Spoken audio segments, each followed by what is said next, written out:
Known in many circles as the Paranormal Gentleman, Alan Marston is a longtime paranormal investigator, lecturer, trainer, writer, and current administrator for the National Paranormal Society. Outside of the field, Alan's a professional firefighter and hazardous material specialist in the state of Virginia. He's been featured at many paranormal conventions around the southern United States, speaking on an eclectic mix of fascinating topics, including the Mandela Effect, shadow people, and even serial killers.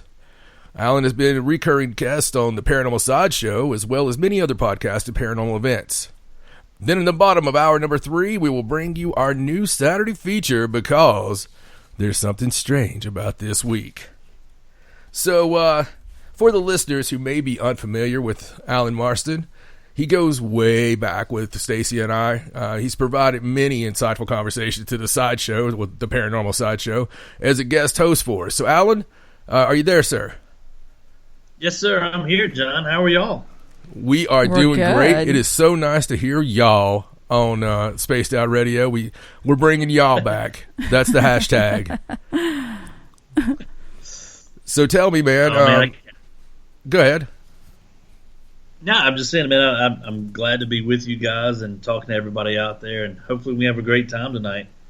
Oh, I'm sure we will. We got a trifecta of crazy topics just because you're a madman. So, we'll get into this a little bit later, but Alan, he doesn't just do one lecture or 2 lectures or 3, he does even more than these, but these are the ones that really interest me the most. And we've had topics before and conversations on the other podcast, we'll say, where we talked about some of this. But, I know you've done many lectures and covered, like I said, these eclectic topics. So, let's just jump right into it. I want you to tell people a little bit about your paranormal background, as well as your, what I call a shoot job, but your real job. Yeah, so let's just start with the real job. I've been a professional firefighter for 15 years. I'd say roughly about 11 of those I was on a 105-foot aerial ladder truck. And now I am working on the heavy rescue, which we go to all fires, all wrecks, everything that's major, and we're basically problem solvers. When they can't figure out, what to do, they come to us, and so that's been pretty eventful here lately, to be honest. I'm also a hazmat specialist for the state of Virginia. That's been going on for about 10 years now. My specialty in that is radiological stuff, and as far as everything else goes, we'll get more into my real story, I guess, probably later. So we'll start off with the Mandela Effect, if you like.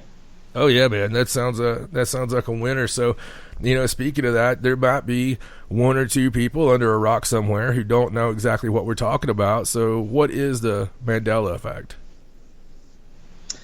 So roughly around 2009, 2010, a lady by the name of Fiona Broom, and this is a little bit where it gets a little foggy. Some say it happened on a website called Reddit, and some actually say it was spawned in Atlanta, Georgia at Dragon Con.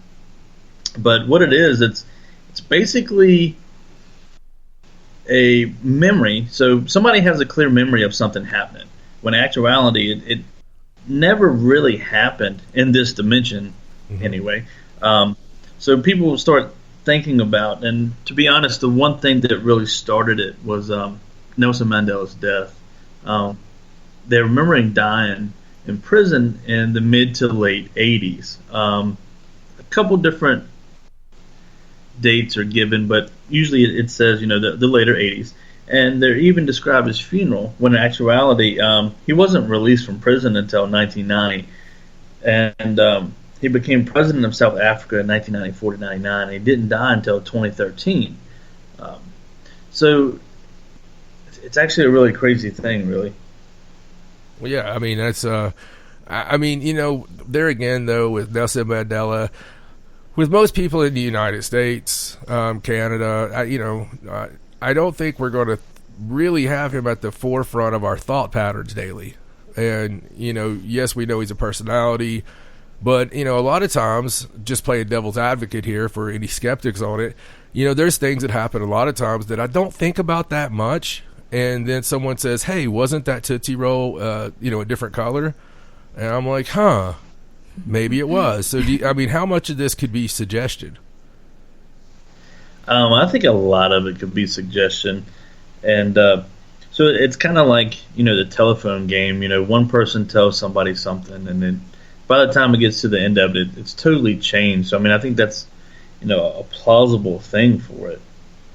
Right. Yeah. And, but being the a little bit of woo into it, I do have to say there are definitely some Mandela effects that absolutely blow my mind. Yes.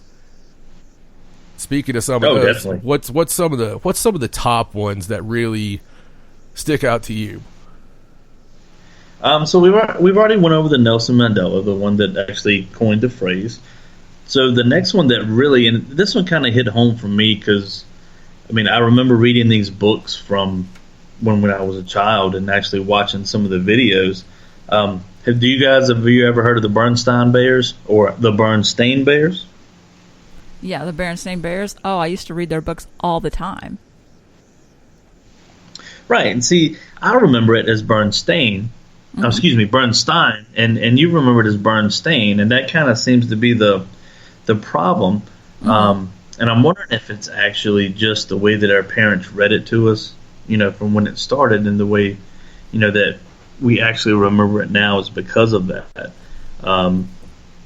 Because I can, for my recollection, it's Bernstein is what I can remember, and I actually remember the tunes. Did the spelling actually change? Is that what we're saying? Because I remember it as having an A in it and being the Berenstain Bears.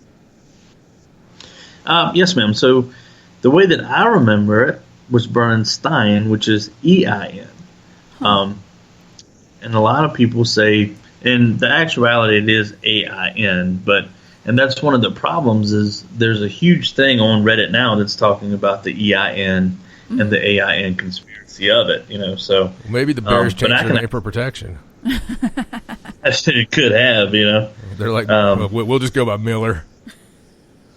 Right, and I actually wondered if it was like, because growing up, we didn't have a ton of money, so I was like, maybe we just got, the kind of the secondhand books where it was kind of the same, but not really, The generic bear books. Right, so we got the EIN, not the AIN. Chris says on Twitter that he remembers it as Bernstein. So, tomato, I guess. It's really the spelling, though, that is what freaks me out about that one. And, of course, that's one of the first ones that really hit. And I think that's what hit home with most people was that one. Right, and what's funny is that actually on Reddit maybe it was something that they printed up themselves, but they show a videotape where they flip it over, and how remember the old VHS tapes had a label on the front where you could actually see the tape, and then it had one on the, I guess you would call it like the spine of the tape itself. And on that one where you can see the tape, it's spelled AIN. But if you flip it up and look on the spine, it's spelled EIN. Now, whether that was photoshopped or somebody made a label or not, I just thought that was pretty interesting. Yeah, it really is, man. So we go from there. What's another big one that really gets people talking? So another one, and I think this one hits with you, John, is the Tank Man. So in 1989, they showed in Tiananmen Square. Many people remember a protester being run over by a tank and killed. And they can actually remember seeing it on the news rehashed over and over and over. But in actuality, he was swept away right before he got run over by the tank. They did an anniversary special, and they revealed two different fates of the guy. They actually said that he escaped to Taiwan after being swooped up to actually not get in trouble. And some say that he was executed days later, but either way, both of them show that he never was run over by the tank.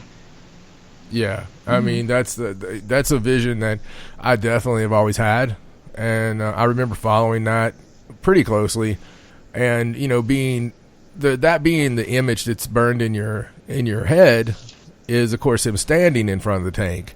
What happens after that is, I guess, somewhere along the line, you assume, right, because of the sacrifices that were made and the uproar there was, that this defiant person stood in front of the tank and then probably got mowed down.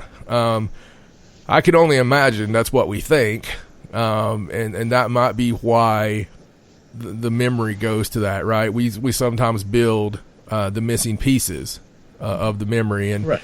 I know they've showed for years, they have shown the actual tank and the guy. That's like the image, that's the pictures, that's the T-shirt, albeit they don't show anything after that. So, but I did truly think that he got ran over.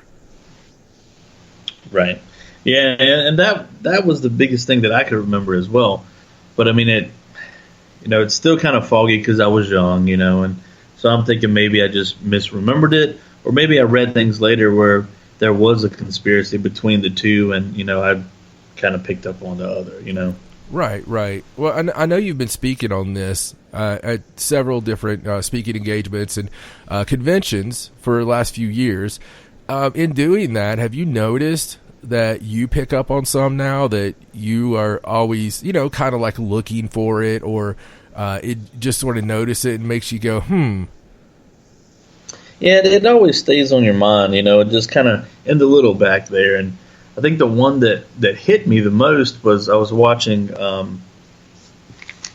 let's see, on that one, I'm trying to think of the movie now, we were watching it was Forrest Gump. And do you remember the action scene? Yeah, when they went into, I guess Jenny had brought Forrest and showed her to her. I think the guy's name was Miles or something, and she's like, introducing them, and they're in the middle of the Black Panther party. Well, he smacks Jenny, and then he gets pretty upset and punches the guy and goes to beating him, and he gets up and he says, what I thought he said was, "I'm sorry I ruined your Black Panther party." And so we were watching it the other night, and it comes up again, and it gets to this spot, and it says, "I'm sorry I had a fight in the middle of your Black Panther party." And I looked at my wife, I said, what did he just say? And she goes, "I don't know, but I don't think it's right." I said, I don't think so either. And I told her, I said, "What did you think it said?" And she said, "I always thought it said, 'I'm sorry I ruined your Black Panther party.'" And there we both actually had the same memory when we had just watched it, and it said, "I'm sorry I had a fight in the middle of your Black Panther party."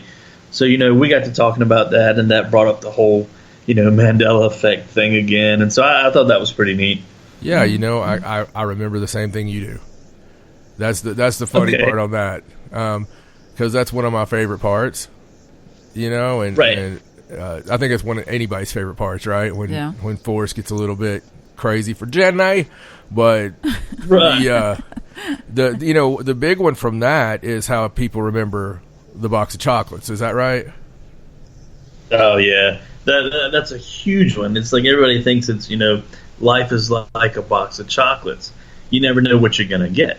But when you look back into it, it says life was like a box of chocolates. You never know what you were going to get. Right. Yeah, no, that one's weird. That one's weird because, it's kind of like the other big one out there is the Darth Vader one, right? And oh, definitely. I mean, that's one that I've seen so many times. That one messes with me. Yeah, that one's the one that gets Stacy. Yeah, because I know that he always says, "Luke, I am your father," but that's not right. That's not what they say it says, though. No, and I can remember as like a kid, you're playing Luke, I am your father, and it's really it comes out. It says that no, I am your father, which was I watched the Star Wars movie, but I wasn't a huge Star Wars fan, Oh man, I don't think I know. We might have to cut this short. I went and saw that movie when I was a kid in the movie theaters like 5 times. And I loved it. And I've always thought that was the line. Yeah, me too. I mean, I've played that scene out so many times between action figures and my friends. I've played that scene out so many times, and it's just crazy because even James Earl Jones, the voice of Darth Vader, there was like a Donahue or something like that. I remember seeing the clip, right? Mm-hmm. That's right. And he says the line like we think it. Yeah, he said, "Luke, I'm your father." Exactly. Yeah. So, I don't know. Okay, so let's just say, for argument's sake, that these things have changed. Okay? Some people will remember them the way that the overlords want them to remember it, and some people will remember it the new way, or the old way, I should say, the original way. So let's just say that is something that's happened. So what are we talking about, Alan? What's the prevailing theories? Is it a matrix that is happening? Is it a bleed through? Did CERN go too fast one day, spill some beer into the Large Hadron Collider? I mean, what is it that we're talking about? Oh, dear God, John. You look that up, and, I mean, you're talking about rabbit holes. That in itself is a whole nother rabbit hole. I mean, you've got things... that talking about time jumps. So they're like with that one, they're, you're thinking that throughout the day, you walk into another time, like a hole basically. There's no way of telling, when or where this can occur. But if this happens, you can be exposed to the news, etc. That, that you'll remember when you come back through. But you step back into your own time, you still have this memory, but you kind of forget about it until something triggers it. So, like an example of that, let's say that you're walking down the street and walking to a cafe. When you walk through the door, you actually walk into the same place, but kind of like years ahead. So you see on the news that an important figure has died. When you walk back into the door, you walk back into your time. So you kind of forget this memory until you see the death of it years later, and this causes you to remember that in actuality you believe that they died years ago. Yeah, I mean, in the paranormal field, there's obviously stories out there of roadside taverns, of people staying in a hotel in Europe that they walk in and, it's from another time period. And when they come out, they go back to the place and it's been abandoned and closed down for 30 years. I mean, those stories are out there, but there's also the stories of actual time travelers that gets a little bit more down the woo hole, as the spaced out listeners would talk about. The rabbit hole gets pretty deep, and I do follow these things because, I have to, not because I enjoy it, but, but in speaking with that, there's a lot of conspiracies out there that talk about, people that do a little bit of the time travel stuff. And, you do find some weird similarities sometimes or coincidences that it's hard to put a finger on, such as a book that came out in the late 1800s that talks about Baron Trump and, things like that, right? Oh, yeah. And then kind of like what they're saying about the time travel on this, to say, like, you can remember one thing happening, but let's say somebody does go back in time and they change part of history. So that one little part of history, I guess it kind of rolls into like the butterfly effect as well. One thing, changes a million. Right. But in actuality, it could change the physical. But as far as the mental part of it, your memories are unaffected, if that makes sense. So even though that, let's say that it was, EIN when you were a child, that's what you remember. And now with the Berenstain, it's AIN, because something has went back and changed it. Right on, yeah, and I get that. It's I remember Keanu Reeves being a horrible actor, and then all of a sudden, I don't remember that. Then all of a sudden, everybody loves him. So, I think that changed somewhere. I can't remember the thing. So, it's horrible. Sorry, Keanu fans, including Stacy. But no, Mandela is definitely strange. But we've heard a lot with CERN, and we know that. The timelines do add up a little bit with a lot of this stuff coming to the forefront, with some of the Mandela Effect stuff people talk about, and some of the CERN things, and even some of the mysterious booms and skyquakes and a lot of weird that started happening. Yeah, so let's jump into CERN just a little bit. I know we're probably getting close to a break, but Yeah, we're about a minute, so a CERN, minute away. Okay, so yeah, we can run this real quick. So they have that large hadron collider. It's kind of a mouthful. It's the largest particle accelerator that has ever been built. Supposedly built that scientists could study the many mysteries of the universe, such as how the universe was created, etc. But many think while this machine is running, it's possible that it's creating more realities. So there's it's a ton of different theories concerning CERN, as well as the Hadron Collider. So that's something that if your listeners are really wanting to jump down another rabbit hole, that's one hole in itself there. Oh yeah, absolutely. So we do have to go to break here in a few seconds, but hopefully when we come back, we can talk about a few more examples of, especially another Star Wars one that bothers me, that we'll have to go over. Okay. So, all right, so just stick around, and we will be back very, very shortly. Hello, everyone. This is Ryan Stacy from the Experiencer Support Association, otherwise known as TESSA. We're glad to team up with Spaced Out Radio to help investigate your experiences on the SOR Sightlines Report. Together, we'll investigate the strange sightings and occurrences you've had. We're looking for answers just like you. So fill out a Sightlines report on the Spaced Out Radio website, and let's figure out what's going on together. At spacedoutradio.com, we are keeping you up to date on all the news with the SOR Newswire. Captain Shirk leads the team that is bringing you the news of the day and exclusive stories on everything paranormal and supernatural. It's free to read, it's updated daily, and it's right there for you. The SOR Newswire is a one-stop shop for the news of the day. Check it out at spacedoutradio.com today.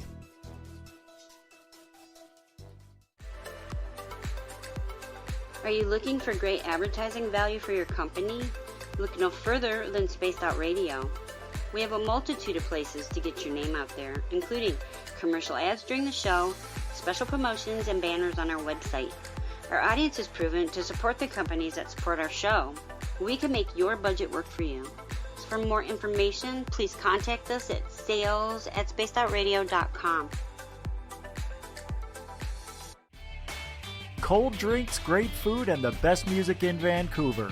The Moose Vancouver is the place to be, open until 2 a.m. nightly. Everything on the menu starts at just $6.95. Who serves food that cheap anymore? At the Moose, you'll never know who you'll run into. Rock stars, actors, athletes. It's the place everyone wants to be.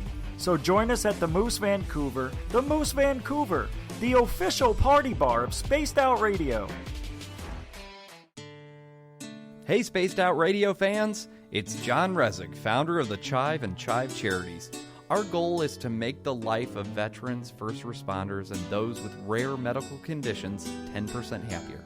We do this by donating one grant item, ranging from dance to therapy programs to prosthetic limbs, to those who need it most. To contribute to Spaced Out Radio's official charity, head over to chivecharities.org and become a donor today.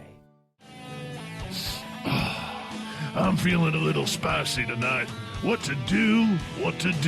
Why not get Bumblefuck? 4 million Scoville units of pure hard rock.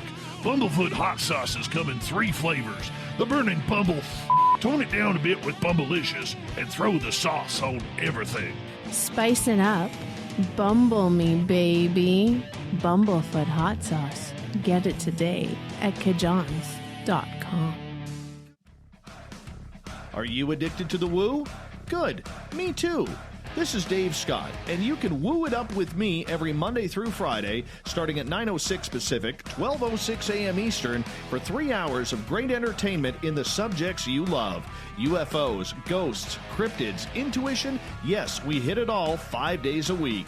Look for us at spacedoutradio.com, where together, my friends, we own the night. Hey everybody, the SOR Space Travelers is open. For just $5 a month, you can hang out with Dave and our crew privately in our members-only section. With your signing, you'll receive newsletters on what's going on with Spaced Out Radio. You'll have direct contact with the host during the show in our chat, live streaming videos, and a great forum for your posts and more. Become a space traveler now at spacedoutradio.com.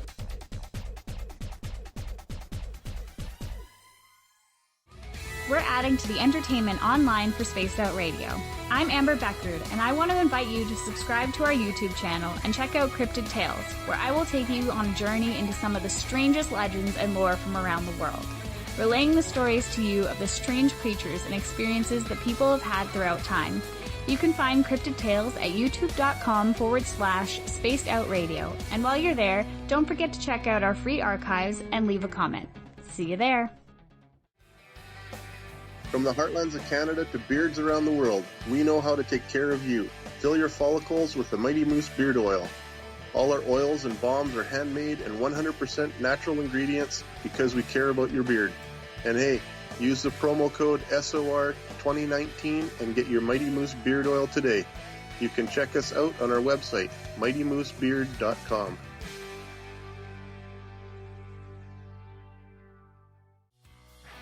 Hi there, this is the paranormal lawyer Michael W. Hall. I'd like to invite you to listen in each Sunday night where we're going to open up your eyes to everything strange and paranormal. I will be hosting some great guests with topics that affect us all, such as UFOs, ghosts, and everything paranormal. Let's learn together on Spaced Out Radio Sunday with myself, Michael W. Hall, the paranormal lawyer at spacedoutradio.com. You wanted new SOR gear, and now you can have it. The SOR Vault is fully stocked with t-shirts, hats, hoodies, mugs, and everything in between, with great logos for you to choose from. So head on over to spacedoutradio.com, click on the SOR Vault, and go shopping. Pricing is quite affordable, and you can look good representing your favorite show. So go to our website and pick up your new SOR wear at the SOR Vault today.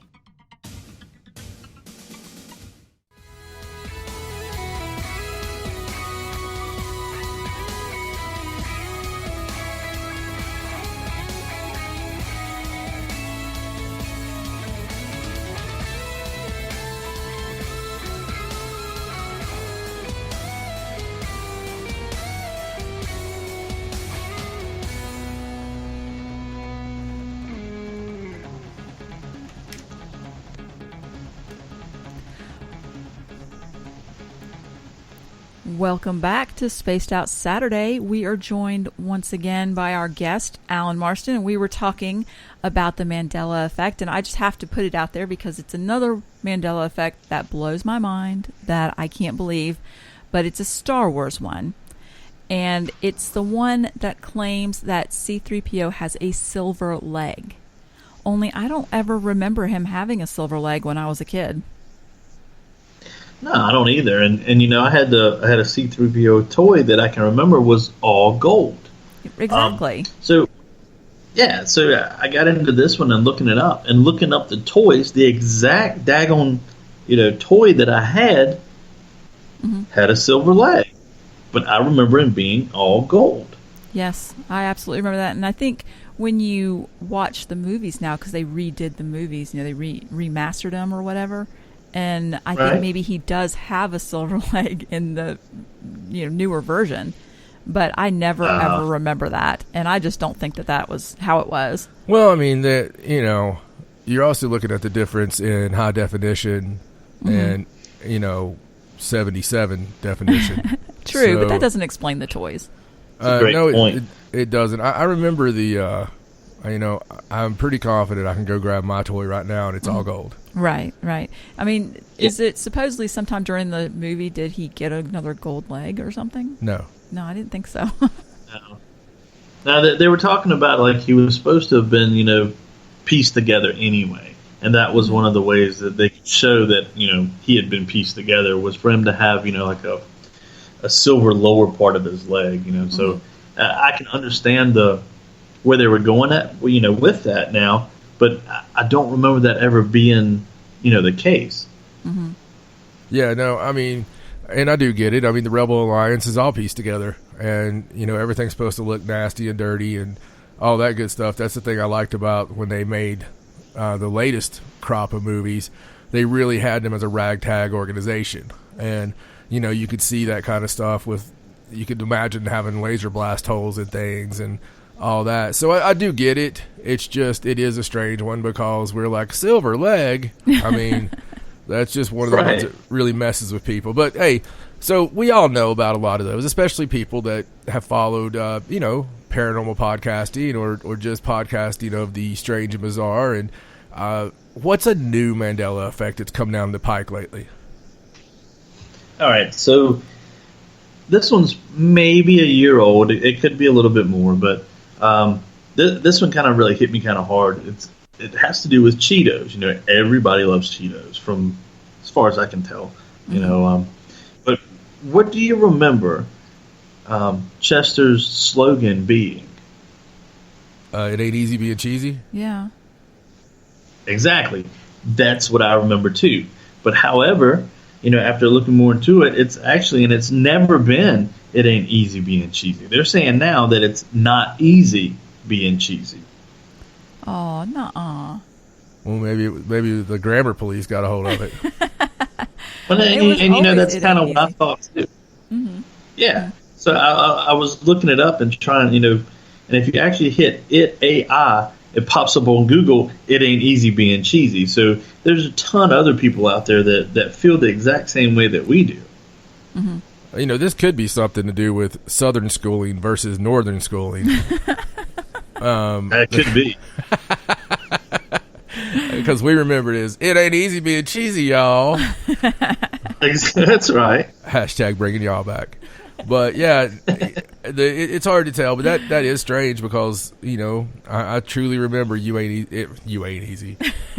Yeah, you is easy. I remember it ain't easy being cheesy. Yeah, I do too, from the commercials.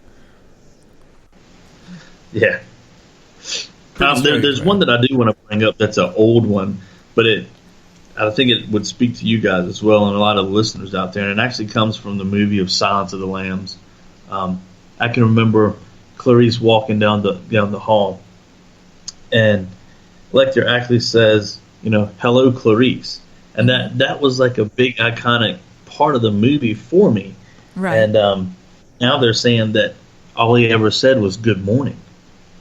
See, I think that one's really strange because I always remember him saying "Hello, Clarice." Right. So I don't know. I don't know if I'm just misremembering that, but that's what I always thought the line was. Yeah, and so did I, because that was, I guess that was a memorable time when I was younger. One of the, first movies that I saw that wasn't, mm-hmm. I guess you would say PG rated, and I remember that part because we watched it a bunch, and now it's like everything is just kind of wrecked because it evidently never happened. So how often do you think with these Mandela effects, things like that, with like lines in movies and slogans and stuff, how often do you think that it's just being misremembered because it was quoted wrong maybe somewhere, or people just started saying it wrong and now everybody thinks that they remembered it the other way? I think that probably has a lot to do with it. I think every little part that you take in on certain things can, kind of hinder your memories on things. Mm-hmm. So I'm not sure if it's all that. I'd like to think it's not, Right. But, it's more fun if it's not, But it actually is, a lot of things have changed. Like today with memes, you see a lot of different memes and stuff, and a lot of things get misquoted, and then you start getting it into your brain that that's the way that it was, and that becomes your new I guess, reality of things. And yeah, because Abraham Lincoln obviously did everything. Oh yeah, right. It's memes are learning's enemy, and a lot of times you get people out there that can, just pick a picture, a Michael Jordan picture, and attribute something from Martin Luther King on it, and everybody will share it. Mm-hmm. Well, you know how it is in the paranormal field. There's memes that come out for everything, and they'll show like a picture of the Conjuring house with a total different story. Then everybody's going to believe that actually happened at the Conjuring house. Right. Oh, absolutely. They just use stock photos and things like that. I get it. Yeah. Back in the day, though, a lot of these things that do come from the 70s and the 80s, and the time when a lot of people that are really into this stuff would have been in either formative years or, going to the movies or whatever. There was no internet. There was no easy access to any of this stuff. So if you wanted to see Star Wars at home, you waited for a video to come out and, rented it or whatever, or waited for it to come on TV, which it never really did till later on. It didn't come on that much. And, so, I get it. So if people say it wrong in popular culture, let's say somebody on Big Bang Theory would happen to misquote something. That's going to be seen by a lot more people than that movie is. And a lot of younger people. So those younger people are going to say that and say it incorrectly. So I get what Stacy's saying on that to a point. Yeah, and take like your things now with YouTube and TikTok and things like that. So my son is 14, and I'm always having to tell him, son, I don't think that's right. No, I saw it on TikTok. I'm like, buddy, look, let's actually research this, And he's like, oh yeah, Dad, you were right, So it's kind of a learning lesson too. But you can see where people are getting so much stuff off of social media now and actually believing what they're seeing. It's kind of crazy, really. Yeah, especially for history nuts. It drives me nuts. So, just to take it into a little bit darker realm, Alan, to a little bit darker, a darker place. I want to talk a bit about a little shadowy place. Yeah, a little shadowy place behind the couch there. I want to talk about shadow people, and this is one of the things that I am the most interested in, especially on your take on it. And I know that you have also done many lectures on shadow people and looked into it, but I think we would be remiss if we didn't ask what got you in this particular rabbit hole. What got you interested in shadow people? Was it an encounter you had yourself, or what? Yeah. So it's kind of a little bit of a long story here, but we'll start jumping into it. So roughly about mid to late 2006, early 2007, I was at work. The firehouse that I was working in was built in 1912 and went into service in 1913. For that day, back then, we would, if we didn't have enough staff, and we would put an engine out of service and leave just a medic unit in the station. And I was on that medic unit that night, me and my partner. And we were sitting upstairs. It was a 3-level station. We were on the 2nd level. We're sitting in the computer room writing runs for the night. And I happened to catch this. Best thing I could is just a humanoid. So I'm looking out of the door, and right across from the door was glass where we actually have a brass pole that goes down to the floor below. The back side of that was where the bathroom door was. And I happened to see this figure walk from the door. I see it behind the glass. It comes out past the glass into a fairly well-lit little hallway and walk into the kitchen. And I looked at her. I said, Abby, did you see that? She's like, no, I don't know anything you're seeing. I was like, okay, because she knows I like the little, the macabre things. And so I got up and went and looked, and there was nobody there. So little did I know that when I went to sleep that night, that would really start to awaken some stuff in me. I started to have different memories from when I was a child of seeing these shadow beings. As far back as I can remember now, I've always seen them. And I'm just wondering, that became like a part of my life for such a long time. And then when I hit my teenage years, I don't know if it was hormones or interest in new things or what, or a combination of the both, I kind of forgot this stuff. And after that, I guess you would say awakening again, that got me back to where I am seeing them again, Right. So, that thing, was it from the ambulance, or? So now we've got history in our department of different guys passing away in the station and all, and back then I thought that possibly that's, what this was, So I started doing a lot of research on it, and that kind of got me to where I don't really think that it really had anything to do with that station, to be honest. Right, more of a personal thing. Yeah.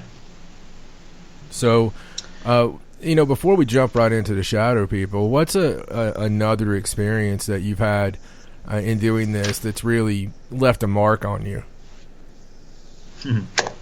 Well, that's going to take us to St. Albans Sanatorium in Radford, Virginia. So NPS had gotten together, National Paranormal Society, had gotten their reps together and decided, hey, we're gonna do a huge investigation together, and we rented St. Albans for, I think it was 72 hours, so that would give us, a couple nights to do it, and also do it in the daytime. I think this was the second night, and we had decided we were going to go up on the third floor into a little closet. So it was like this little double closet. You went into the closet, and it was probably like a 5x4 area. And then there's this little door in the back of it, and you go into it, so it's like a 3x3 closet in that section. So we were going to take that and set it up as a psychomanium chamber. So we were getting all our stuff together, and we walk by the grand staircase. I'm in the front. My wife is probably about 5 feet behind me, and my cousin is probably about 7 or 8 feet behind her.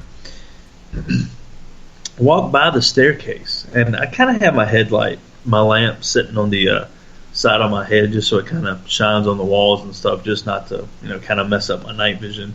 Mm-hmm. And we passed the stairwell that goes down to what they call the safe room, and something catches my eye. So I look over, and there's this, for the best that I can describe it, is I guess it's like a humanoid figure that has a boar-like face to it, but not like a normal color of a boar. It was like it had been baked, like it had been on a spit for a while. You know how it gets that kind of red, shiny look to it? Mm-hmm. Right. So this is what it had, and I can still see it. It's walking up the steps. It's got its left arm on the railing.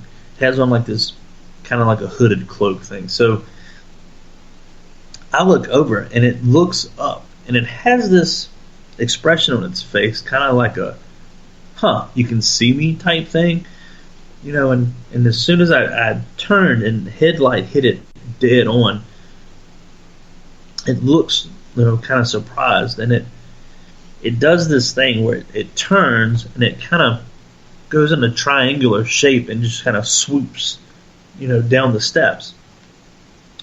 Well, my wife goes, "Did y'all hear that?" And I was like, "Yeah." I said, "Did you see it?" Like, "No, what was it?" And I'm like, "Oh, it was nothing," because I didn't want to, this was her, I guess it would be her first investigation that night.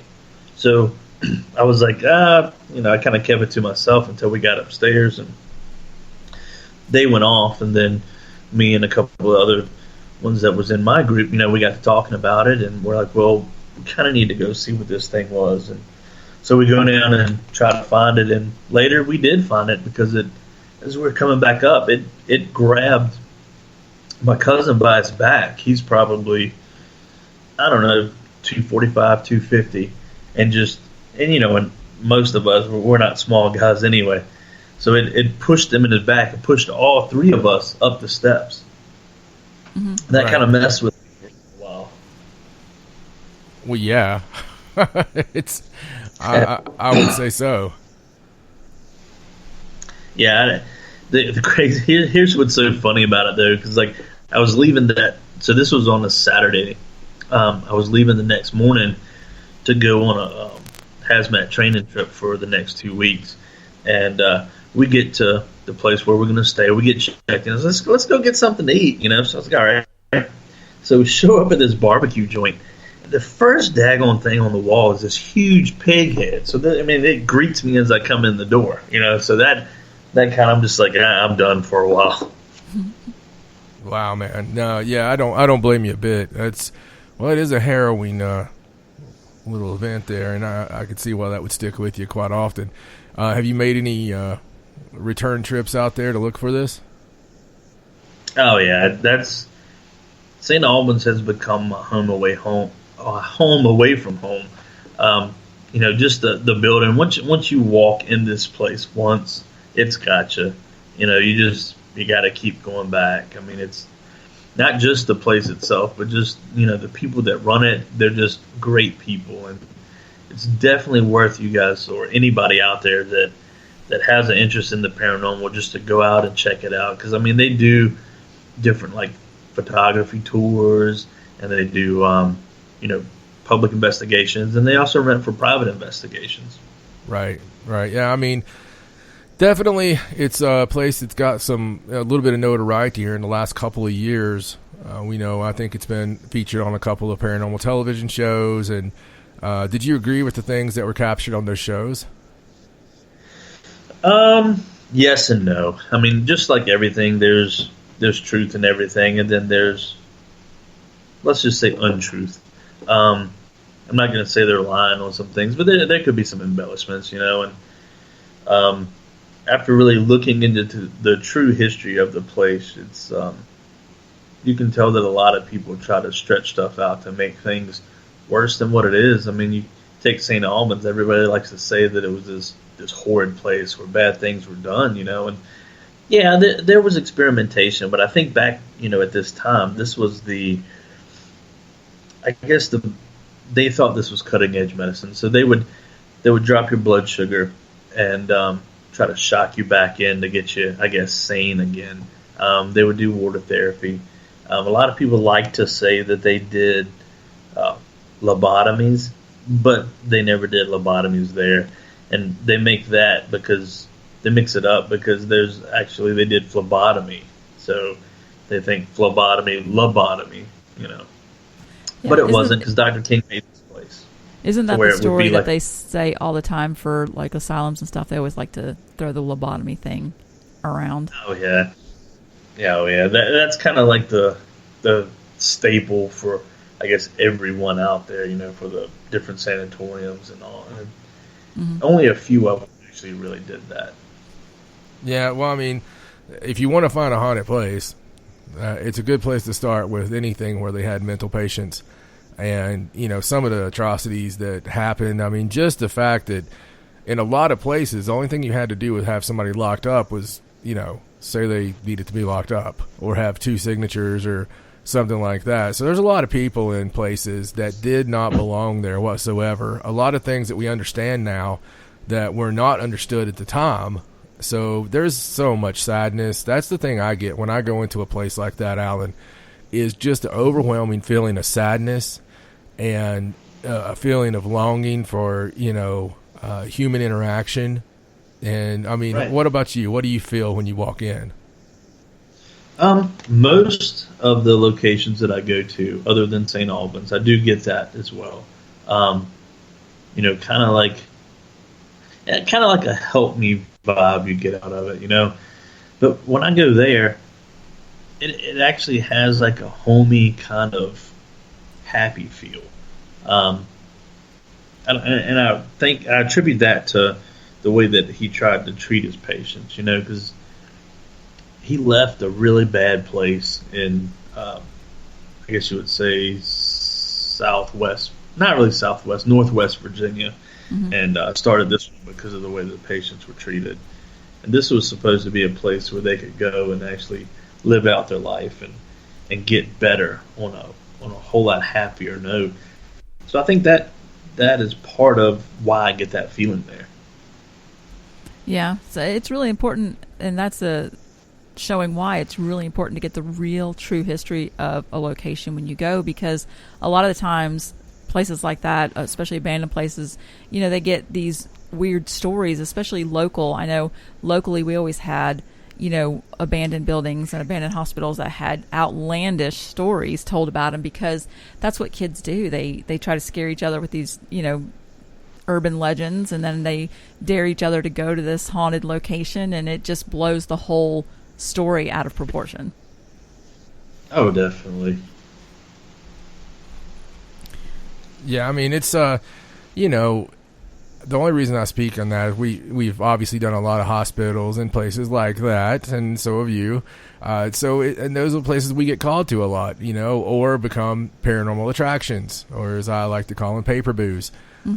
Just because, you know, you're always going to get something there. It's surprising to me, the feeling that you get in this place. I think it's just taking you over, Alan, personally. It could have. That's one of the prevailing theories there, right? You become attached to the place. Yeah. So I don't doubt that one bit. Yeah, I mean, you know, you have really good communication somewhere. You start getting really into it. You can close your eyes and see yourself walking around the place. And I truly believe that there's several places that I feel, you know, very connected to, and it could be because of, you know, the spirits. But we got about 15 seconds here before we come out. And on the other side of the break, we're going to be getting deeper into actual shadow people. What are they? Why do they mess with us? Yeah, exactly. And, you know, what are some of the prevailing theories after this? Hey, space travelers. This is John Resig, founder of the Chive and Chive Charities. If you know anything about our website, you know we like to do things a little differently. We're not some faceless organization collecting money for a nebulous cause. Our donor dollars go directly toward life-improving items. Then we give those items directly to an underdog who needs it most. To become a donor with Spaced Out Radio's official charity, Chive Charities, just go to chivecharities.org/donate. We are scouring the world for the most intriguing stories of your day. Take the time to read up on the SOR Newswire, where our team, led by Captain Shirk, will deliver to you some of the best paranormal and supernatural news, along with some stories that will blow your mind from the weird to the wacky. It's the news outside the news that piques interest, and that's what we're looking to deliver to you. The SOR Newswire, only at spacedoutradio.com. For the price of 1 cup of coffee a month, you can become an SOR Space Traveler. The Space Travelers Club is a place where you can interact with other listeners, either live during the show or on our great forum. We want your stories, pictures, comments, and ideas. You'll get live video streams, exclusive content, and be a part of our newsletter. Stay in touch with everything SOR. The Space Travelers Club is just $5 a month at spacedoutradio.com. Get your horns up with me on Spaced Out Radio. This is Ron Bumblefoot Thal. Come tune in to SOR, where you can hear me rock out with Little Brother Is Watching, the official theme song of Spaced Out Radio. And then come on over to bumblefoot.com, where you can find out about my tour schedule, my music, and everything else. Bumblefoot.com keeps you up to date on what I'm doing and the best way to stay in touch with my music and music camps. Sign up for my newsletter at bumblefoot.com, and remember, Little Brother Is Watching. We're taking Sunday nights out of this world on Spaced Out Radio. This is Michael W. Hall, also known as the Paranormal Lawyer. Together, we're going to go on an exciting journey into the unknown. I'm going to bring you some of the best interviews in the paranormal and supernatural to start your new week off on a freaky note. So tune in to Spaced Out Sundays with me, Michael W. Hall, only on spacedoutradio.com. Hello, Space Travelers. It's me again, Carl. Don't forget to join the Space Travelers Club for just $5 a month. And follow Spaced Out Radio on Twitter at Spaced Out Radio. Our Instagram, Dave Scott SOR. Our Facebook page is Spaced Out Radio Show. Our archives are free at youtube.com/Spaced Out Radio. Come woo it up with Spaced Out Radio today. Bye! Visit purpleplates.com today. For over 40 years, the Purple Energy Plates have been delivering amazing results for their many customers. Inspired by the great genius Nikola Tesla, the harmony, healing, and energetic effects of the plates have proven over and over to be beneficial and often miraculous to thousands of customers. Check their site for daily specials and choose from their many energy products. You won't be sorry. Visit them today at purpleplates.com. We all know on Spaced Out Radio we love a good beard and mustache, so why not take care of your facial hair with Mighty Moose Beard Oil? Made in Canada, we're taking care of beards and stashes around the world. We use 100% natural ingredients with our oils and balms to make your whiskers feel silky smooth. Use promo code SOR2019 at MightyMooseBeard.com today.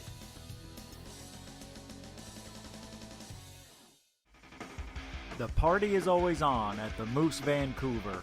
The Moose Vancouver is where you want to be when visiting Canada's West Coast. Open until 2 a.m. nightly, the Moose cranks up the rock while serving some of the best rated food in the city. The menu starts at $6.95. Why party anywhere else in Vancouver when the Moose is right there? Get your horns up and rock with the Moose, the official party bar of Spaced Out Radio.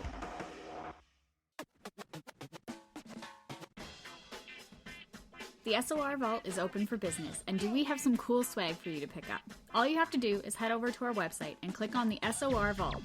You have a variety of cool logos to choose from, and put them on anything you want. T-shirts, hoodies, hats, coffee mugs, you name it, we can get it to you.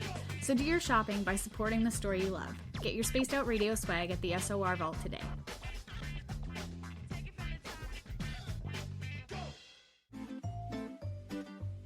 Looking for creative ways to get your company out in the public? How about advertising on Spaced Out Radio? Our sales department is waiting to hear from you, and we can work around any budget. From commercial spots to banners to special promotions, there are many opportunities to get your name and product out to our SOR listeners. For a price guide and more information, please contact us at sales@spacedoutradio.com.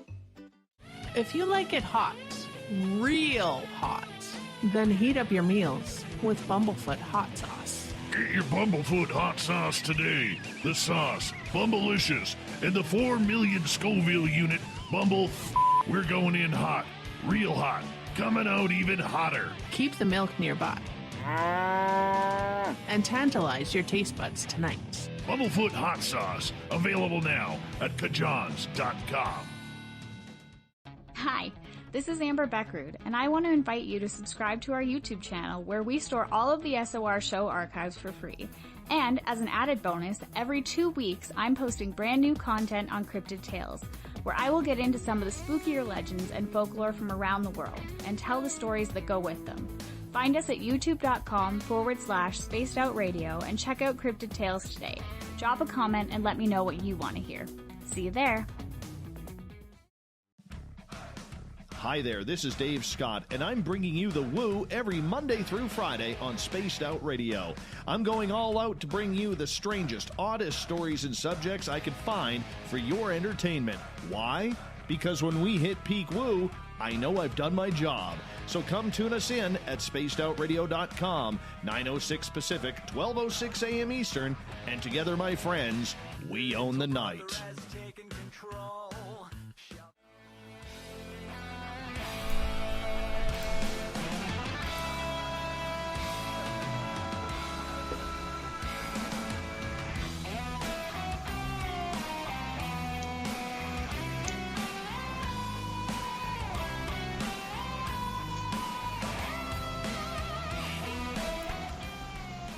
Welcome back to hour number 2 of Spaced Out Radio Saturday. We are your guides, John and Stacey Edwards. We welcome everyone listening in on our terrestrial affiliates, WQEE 99.1 FM in Noonange, Georgia, and UPRN 107.7 FM in New Orleans.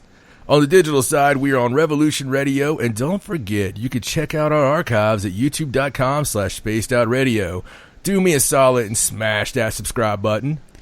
The website is spacedoutradio.com, where you have a ton of features for you, including rocking out to some Bumblefoot, shop at the Spaced Out Radio store, read up on the SOR Newswire, and so much more. And again, going in right now with a little bit of Marston, Alan Marston that is, shaken not stirred. We're going to talk a little bit about shadow people.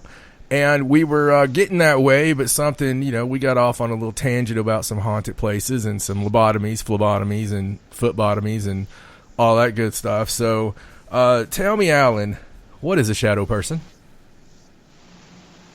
To be 100% correct, I don't really know, John. I've got some theories on it, and kind of what I think they are, but as far as being definitive, I don't have anything 100% nailed down yet. Right. So what is a prevailing theory of the wisdom people? Hashtag wisdom people, a Johnism. The wise people in the paranormal, because I know everybody that's been in the paranormal for a long time likes to say, yep, I don't call myself an expert because there's no such thing. You know what? Look, if you do something every day and you do it every day for 20 years, you're about as dang close to an expert as one can be compared to the novice that comes off the street and has never, can't name the equipment, right? So I know that people don't want to say it because it's a pseudoscience or whatever, but science is pseudoscience in my opinion. Scientists are baffled. It's like the first thing you read in every story. Scientists are currently baffled at why the moon is, blocks out the sun perfectly. I don't know. It really is just that kind of world, man. So in your opinion, compared to like the opinions of those out there with your studies in this, what do you think it might be?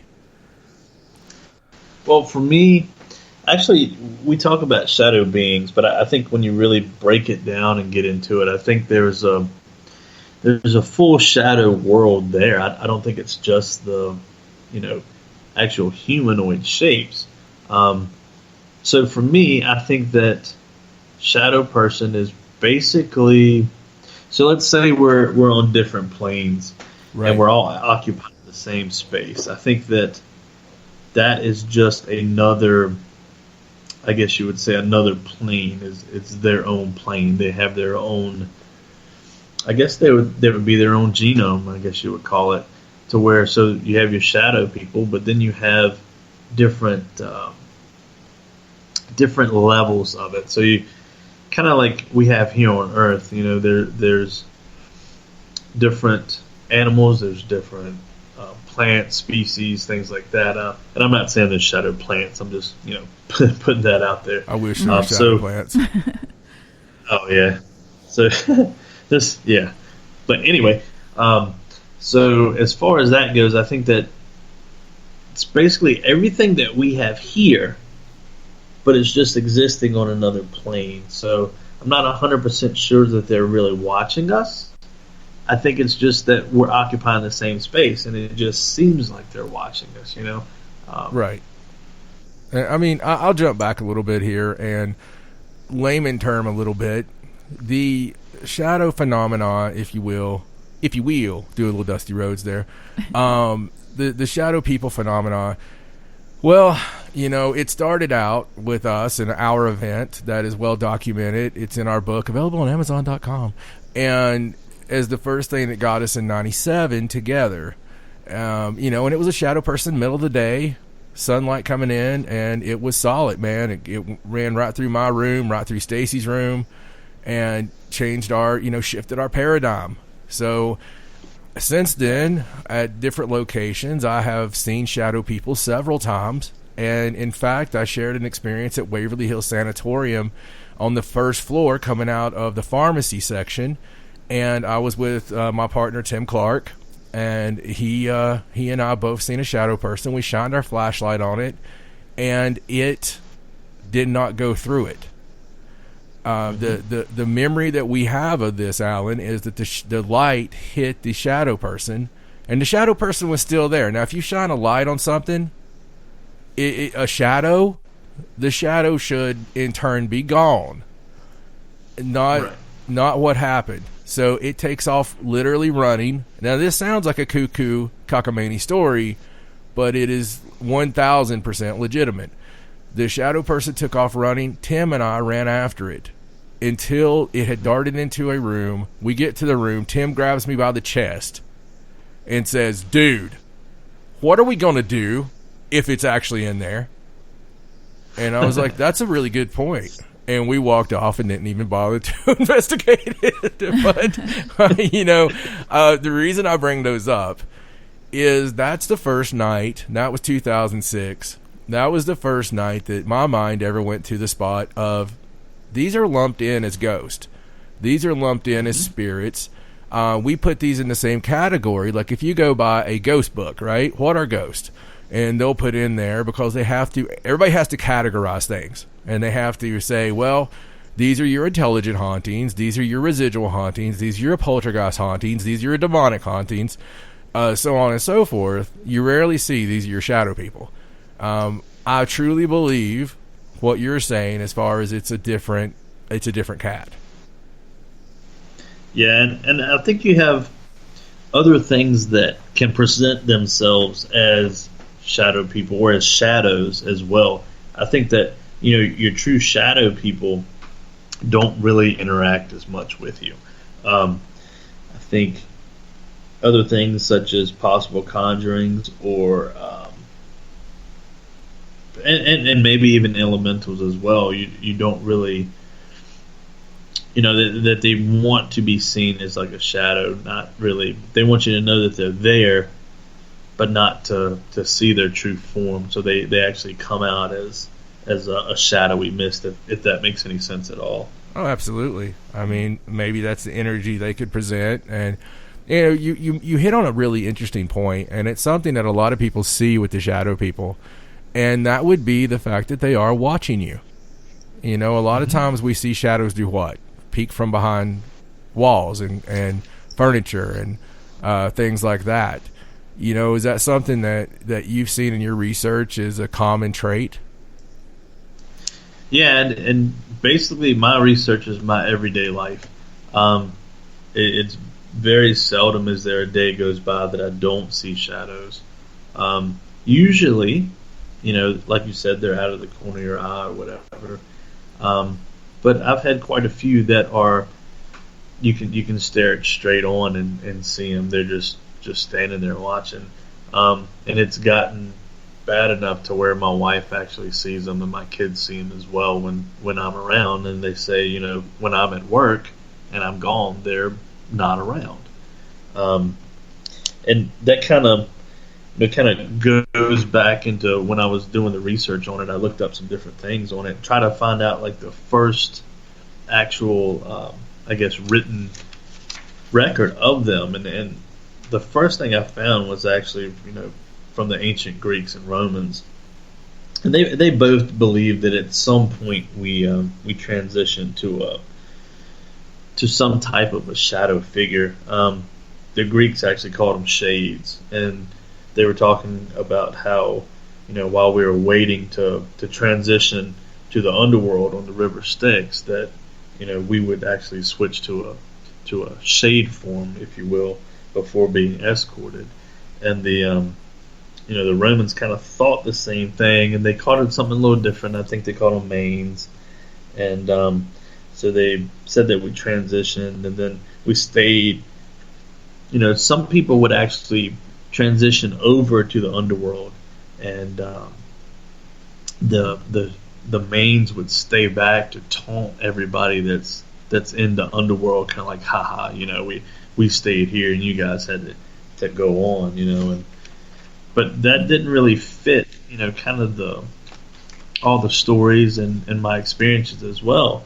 But the one that I found that kind of really talks to me, it came about in the medieval times, and they actually were talking about shadows being protectors, that they were never seen as good or evil. They kind of laid right in the middle there, and they actually thought that they were kind of here to balance the difference in good and evil, just to keep it the same. And they said if there's a human that's chosen by them, if they kind of latched onto you and you saw them a lot, no malevolent entity was ever allowed to harm you. And supposedly all other entities feared the shadow people. Well, I'm curious because, there's a lot of stories in the paranormal about people that wake up, from sleeping and they see like a shadow figure in their room. And to them, that's very terrifying because clearly if you wake up and you see a shadow person in your room, your first instinct is going to be afraid. So do you think maybe sometimes that's what you're talking about? Like it's a protection kind of thing and they're just there watching over you and they don't want you to be afraid, but you are? Yeah, I think that could be part of it. But also I think, some of the ones in those cases, that it can be actually your mind as well, possibly like a, you know how like you hear people talk about sleep paralysis, which is probably one of the scariest things that I've ever had happen. But it's kind of like when your body's waking up, but your mind is awake, but your body hasn't woken up. I'm kind of wondering if there's kind of the same thing, but it wasn't really the paralysis. You really hadn't gone that deep into it yet, and your brain is kind of, the chemicals are making you see that. And I've actually read a lot into that because of some sleep paralysis incidents that I had early on, where I was spoke to every time, and because of that, the fear that has, that really messes with you actually ever going to sleep again. The first time it happens and you can't actually move, it does something to you. And I actually, Stacy was the first one to bring up a point to me, and she said that, what if, because I said it's just my mind. That's what I told her. I said, I woke up from this one, and Ariana was a baby. She's 13 now. So roughly 12 years ago. And I was laying in the floor, like, you when you're babysitting during the day, sometimes you'll be watching Blue's Clues and playing games, and you both fall asleep. And anybody who's ever had a baby, when the baby sleeps, you sleep. So we both fell asleep in our floor, and I woke up and I was being held down. And I was I couldn't move. And the only thing I wanted to do was reach out for her because I was scared for the baby. And something, I saw something, but it was more the voice. It was very voice changery, Snake Mountain, that kind of thing. But it was saying something to me that I can't remember. So I told Stacy about this, and I said, this is what happened. I'm pretty sure it was my mind playing tricks. And Stacy said, how do you know if that's not the in-between? How do you know that that's not their realm? And because you weren't fully awake, you were in their realm, so to speak. Yeah. So that's pretty deep, Stacy. Well, thank you. Yeah, I mean, it's just one of those things where you don't know exactly what's going on because you've just come out of that sleep state, and you have no idea if you're really fully awake or if you're seeing something that maybe you're not supposed to be seeing. Well, she practices lucid dreaming, and she does it as a not a nightly thing, but she will practice it quite often. And I always joke it's because you had 3 kids so young that you had to sort of rest and not rest at the same time. But I think a lot of it comes from that, and just to throw that out there. Oh yeah, little fun fact for you: the first time I ever had sleep paralysis was 3 days before I met you guys. Oh man! Wow. Yeah, that is interesting. I could throw out the fact that I knew your vehicle before I met you. I told Stacy when we pulled into the parking lot to meet you, and people that don't know, Alan hooked us up with being the only people with him that's investigated Appomattox Courthouse. Mm-hmm. It's very cool. Yeah, and they won't let us back because everybody got working on it.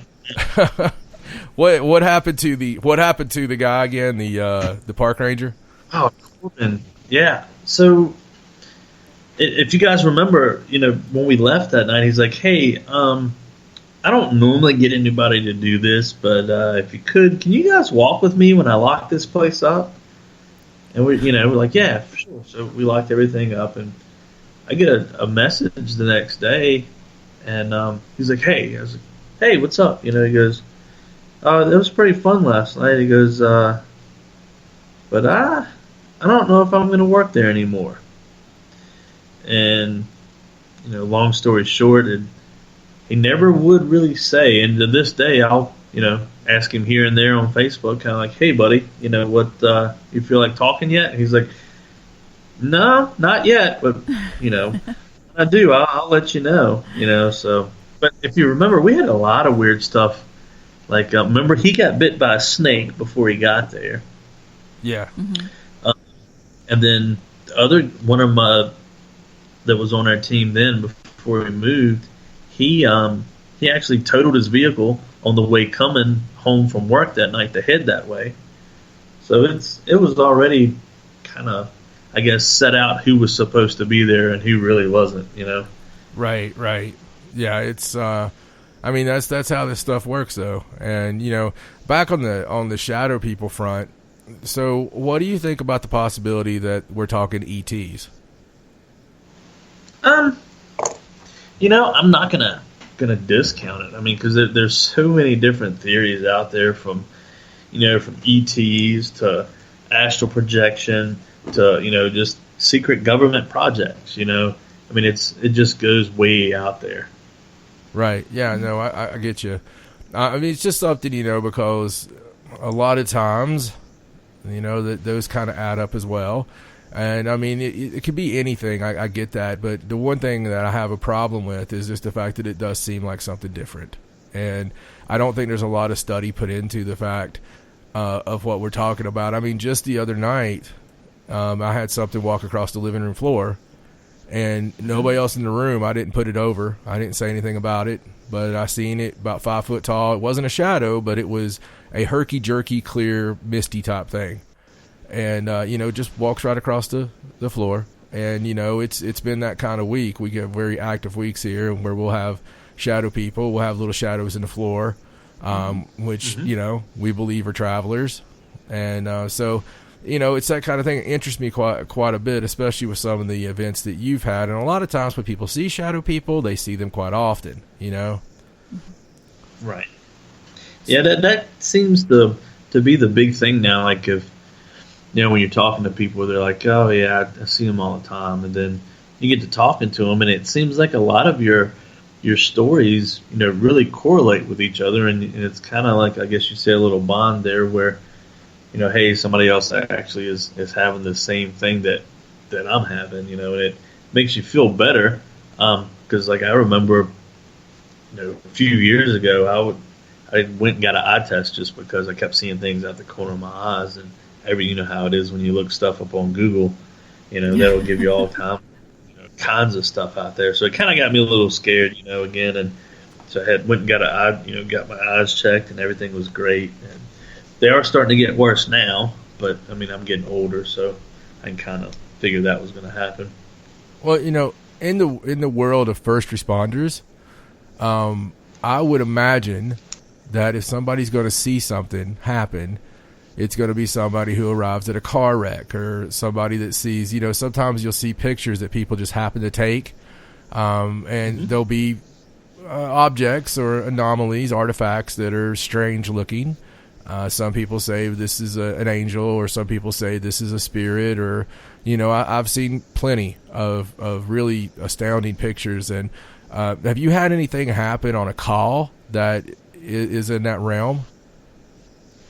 No, I really haven't. I got contacted, I think it was last year before last, that were coming out with, I think it was like Paranormal 911 or something right before it actually came out. And she was really nice. And she's like, hey, I got your name from, I can't remember who now. I think it may have been Richard Eastep or something. But she's like, have you ever had anything happen? I'm like, nah, I can't think of anything, you know.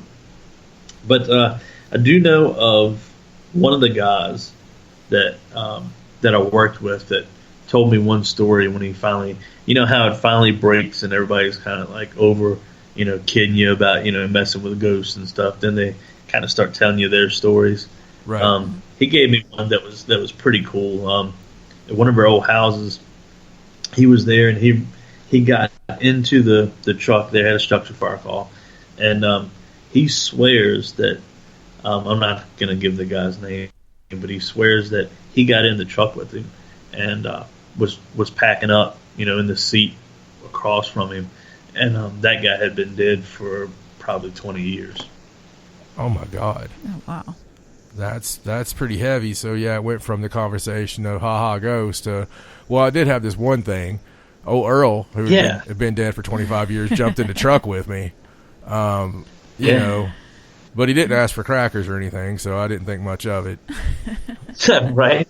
I mean, that happens quite a bit in the in the paranormal world. I mean, I get the same thing. My favorite one was the biggest skeptic that I've ever known, was telling me he went off for about 20 minutes on the possibility of ghosts and, you know, and his thoughts on it. And I was respectful. And then he goes, I'm like, well, you know, I can't believe you've never had anything happen. And I won't say his name either. We'll just say his name was Scotty.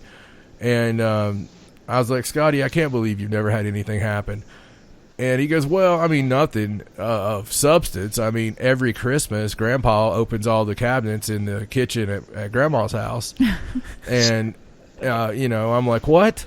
And he goes, yeah, I mean, that's not that big of a deal. I mean, every Christmas when we're watching, you know, TV or something, he'll open all the cabinets. We've seen him open, and we'll be just like, Grandpa. And I'm like, okay, you do realize, old pal, that is about as paranormal as it gets, right? And he's like, no, that's just a thing that happens. So, yeah, you know, I think everybody's had a story, and they just sometimes have a hard time getting it across. Yeah. But definitely. We're about 15 seconds here away from break. On the other side, we're going to have some more with Alan Marston, and we haven't even talked about serial killers yet. Nope, haven't even gotten to the good, juicy stuff, have we? All right, we'll be back in just a few minutes. At spacedoutradio.com, we are keeping you up to date on all the news with the SOR Newswire. Captain Shirk leads the team that is bringing you the news of the day and exclusive stories on everything paranormal and supernatural. It's free to read, it's updated daily, and it's right there for you. The SOR Newswire is a one-stop shop for the news of the day. Check it out at spacedoutradio.com today.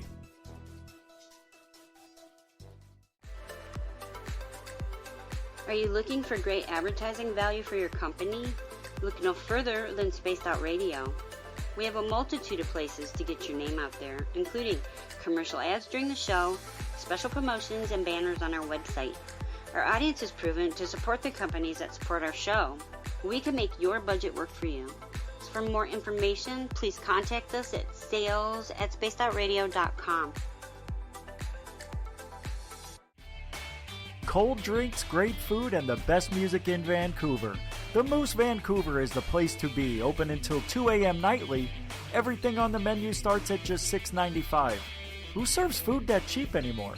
At the Moose, you'll never know who you'll run into. Rock stars, actors, athletes. It's the place everyone wants to be. So join us at the Moose Vancouver, the official party bar of Spaced Out Radio.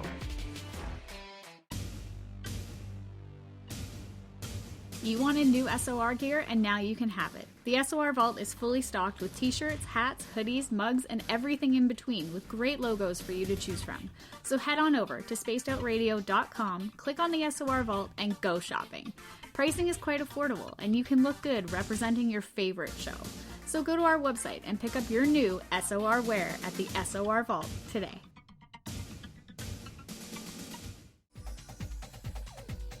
Hey everybody, the SOR Space Travelers is open. For just $5 a month, you can hang out with Dave and our crew privately in our members-only section. With your signing, you'll receive newsletters on what's going on with Spaced Out Radio. You'll have direct contact with the host during the show in our chat, live streaming videos, and a great forum for your posts and more.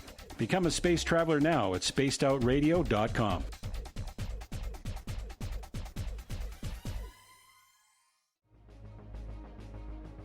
Hello everyone, this is Ryan Stacy from the Experiencer Support Association, otherwise known as TESSA. We're glad to team up with Spaced Out Radio to help investigate your experiences on the SOR Sightlines Report.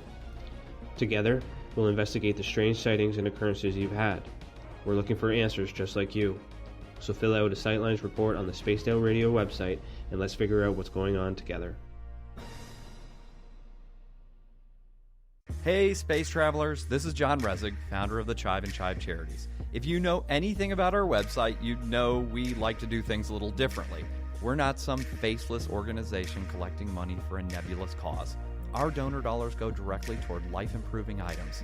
Then we give those items directly to an underdog who needs it most.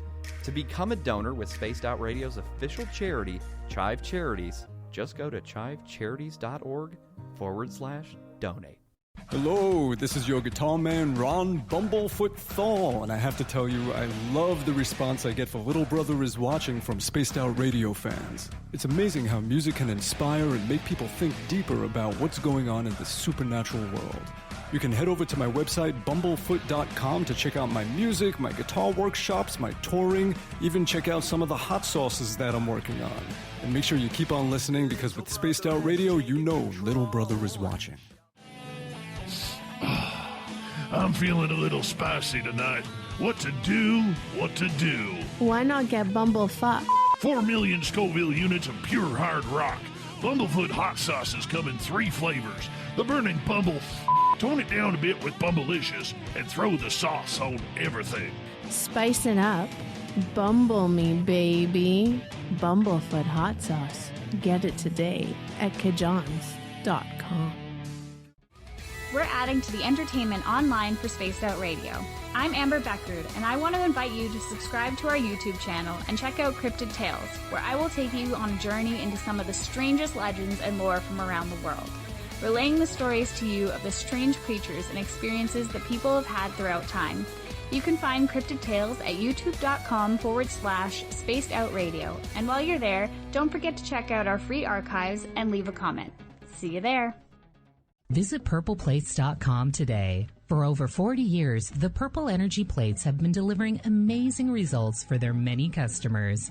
Inspired by the great genius Nikola Tesla, the harmony, healing, and energetic effects of the plates have proven over and over to be beneficial and often miraculous to thousands of customers. Check their site for daily specials and choose from their many energy products. You won't be sorry. Visit them today at purpleplates.com. Hi there, this is the paranormal lawyer Michael W. Hall. I'd like to invite you to listen in each Sunday night where we're going to open up your eyes to everything strange and paranormal. I will be hosting some great guests with topics that affect us all, such as UFOs, ghosts, and everything paranormal. Let's learn together on Spaced Out Radio Sunday with myself, Michael W. Hall, the paranormal lawyer at spacedoutradio.com.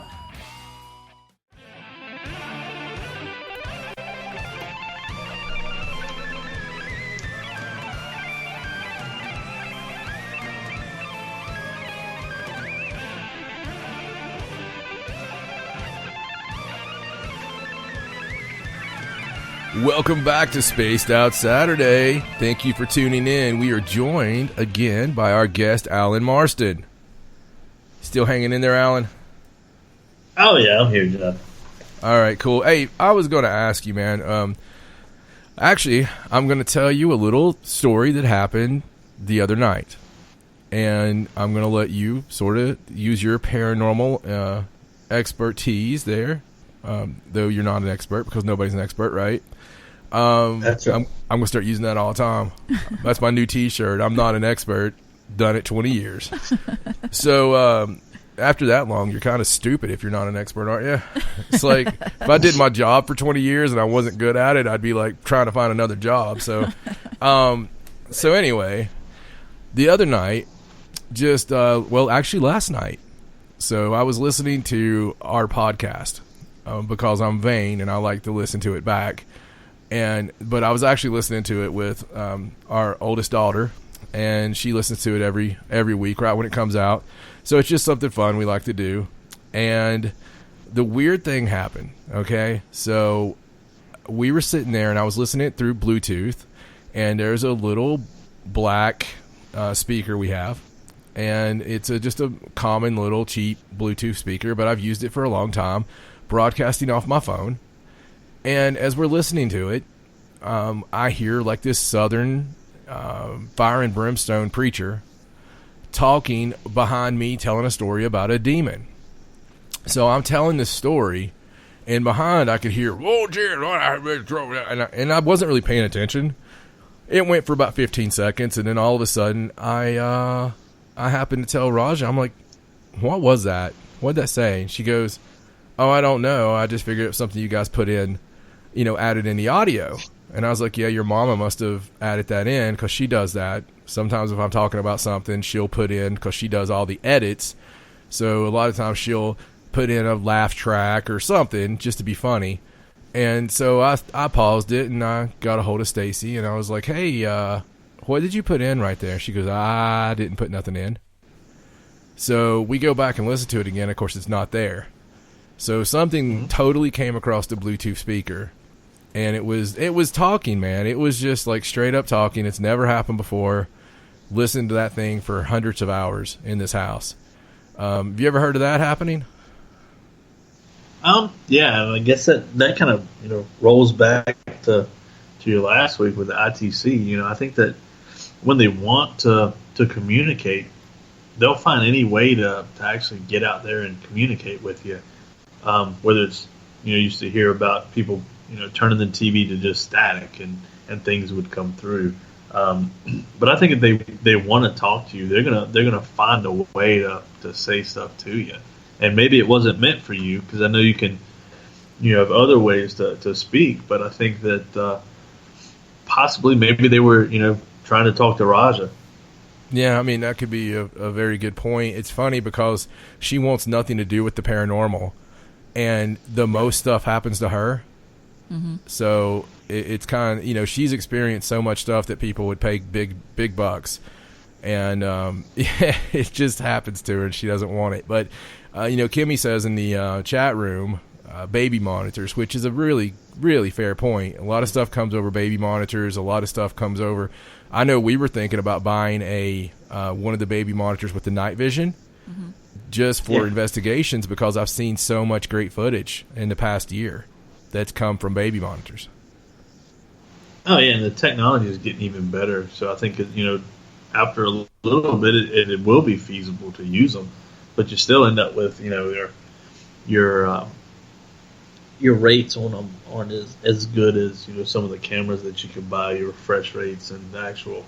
Well, yeah, it's just the fact picture. there was a particular one that seemed to be picking up quite a bit, and we were doing where we do the news. We were seeing quite a few of them. So. Speaking of catching things on cameras, we were talking about being a first responder and anything around the station there. I know you've done that job for quite a while, and it's just always been interesting to me what you pick up, because I get things sent to me all the time from listeners, and it'll be things that are supposed to be secret, and I can't share them, which sucks. But I don't share them, but they'll send me videos from their security monitors in hospitals. And when people pass, it's not exactly a shadow person, but they'll be, I've seen a mist type figure enter the room where the person that is passed away or has passed away or is going to pass away, something like that. I know it's a bit morbid to talk about, but have you heard about anything like that from your research? The one thing that jumps to mind goes back to, I think it's going to be Cherokee, if I'm not mistaken. So it's this dark witch called the Raven Mocker, is how they describe it. It's believed that that she would appear in like a shadowy, type form to come take the souls of the living. So that's the one thing that really, really jumps out. And now that you said something, I do remember there was only one time that I've seen something like that on a call now that I really think about it, and that was in the back of a medic unit. And but it's kind of, it was just a blip of somebody standing at the back of it. But it wasn't really, it's just a millisecond of seeing it, And it's weird how, when you start talking about things start coming back, Right. That's crazy. I can't imagine. I know that a lot of first responders, like we were talking about before, always have these crazy stories. And we even did some stories on our other show about, firefighters, like what you do, seeing really crazy things during fires, where they saw shadows that they thought were people, or maybe getting something out of a burning building that didn't burn when the whole building burnt down, weird things like that. Yeah, we've had Bibles before that haven't burnt. Yeah, that seems to be like one of the most common, I believe, things. Is it because, do you think it's because the way they're made, or do you think there's another reason for that? So I think it could be a couple things, but mainly for me, I think it's, the way that it's actually constructed in the paper that it's made out of. It's so dense. It fits so snugly together that I don't think it's enough to actually make it, permeate the Bible itself and light it on fire. And I also like to think, that there's other things that work as well. Right. Yeah, absolutely. And we have had a lot of the Bible story, the Bible stories. We've had a lot of the stories of Bibles that did not burn at the scene. And that's been, over the past year, that has been, oh my God. Quite a few. Yeah. I would say 4 or 5, man, that's made national news. And, as far as the news wires. So, it's something I think once somebody reports one, then people just start noticing that. Mm-hmm. Right. We also had a story where someone had put Bible verses. Oh, yeah, they wrote them on the pillars of their house while it was being built. Yeah.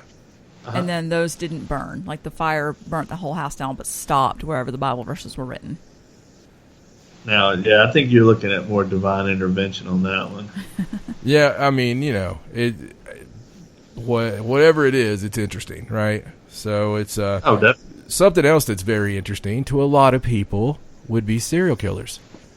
Now, I am not one of those people. I will come off right off the bat here and say it's not something that, I am personally interested in, but I have also done conventions with Alan where I've seen quite a few people showing up to the convention room to see the serial killer talk.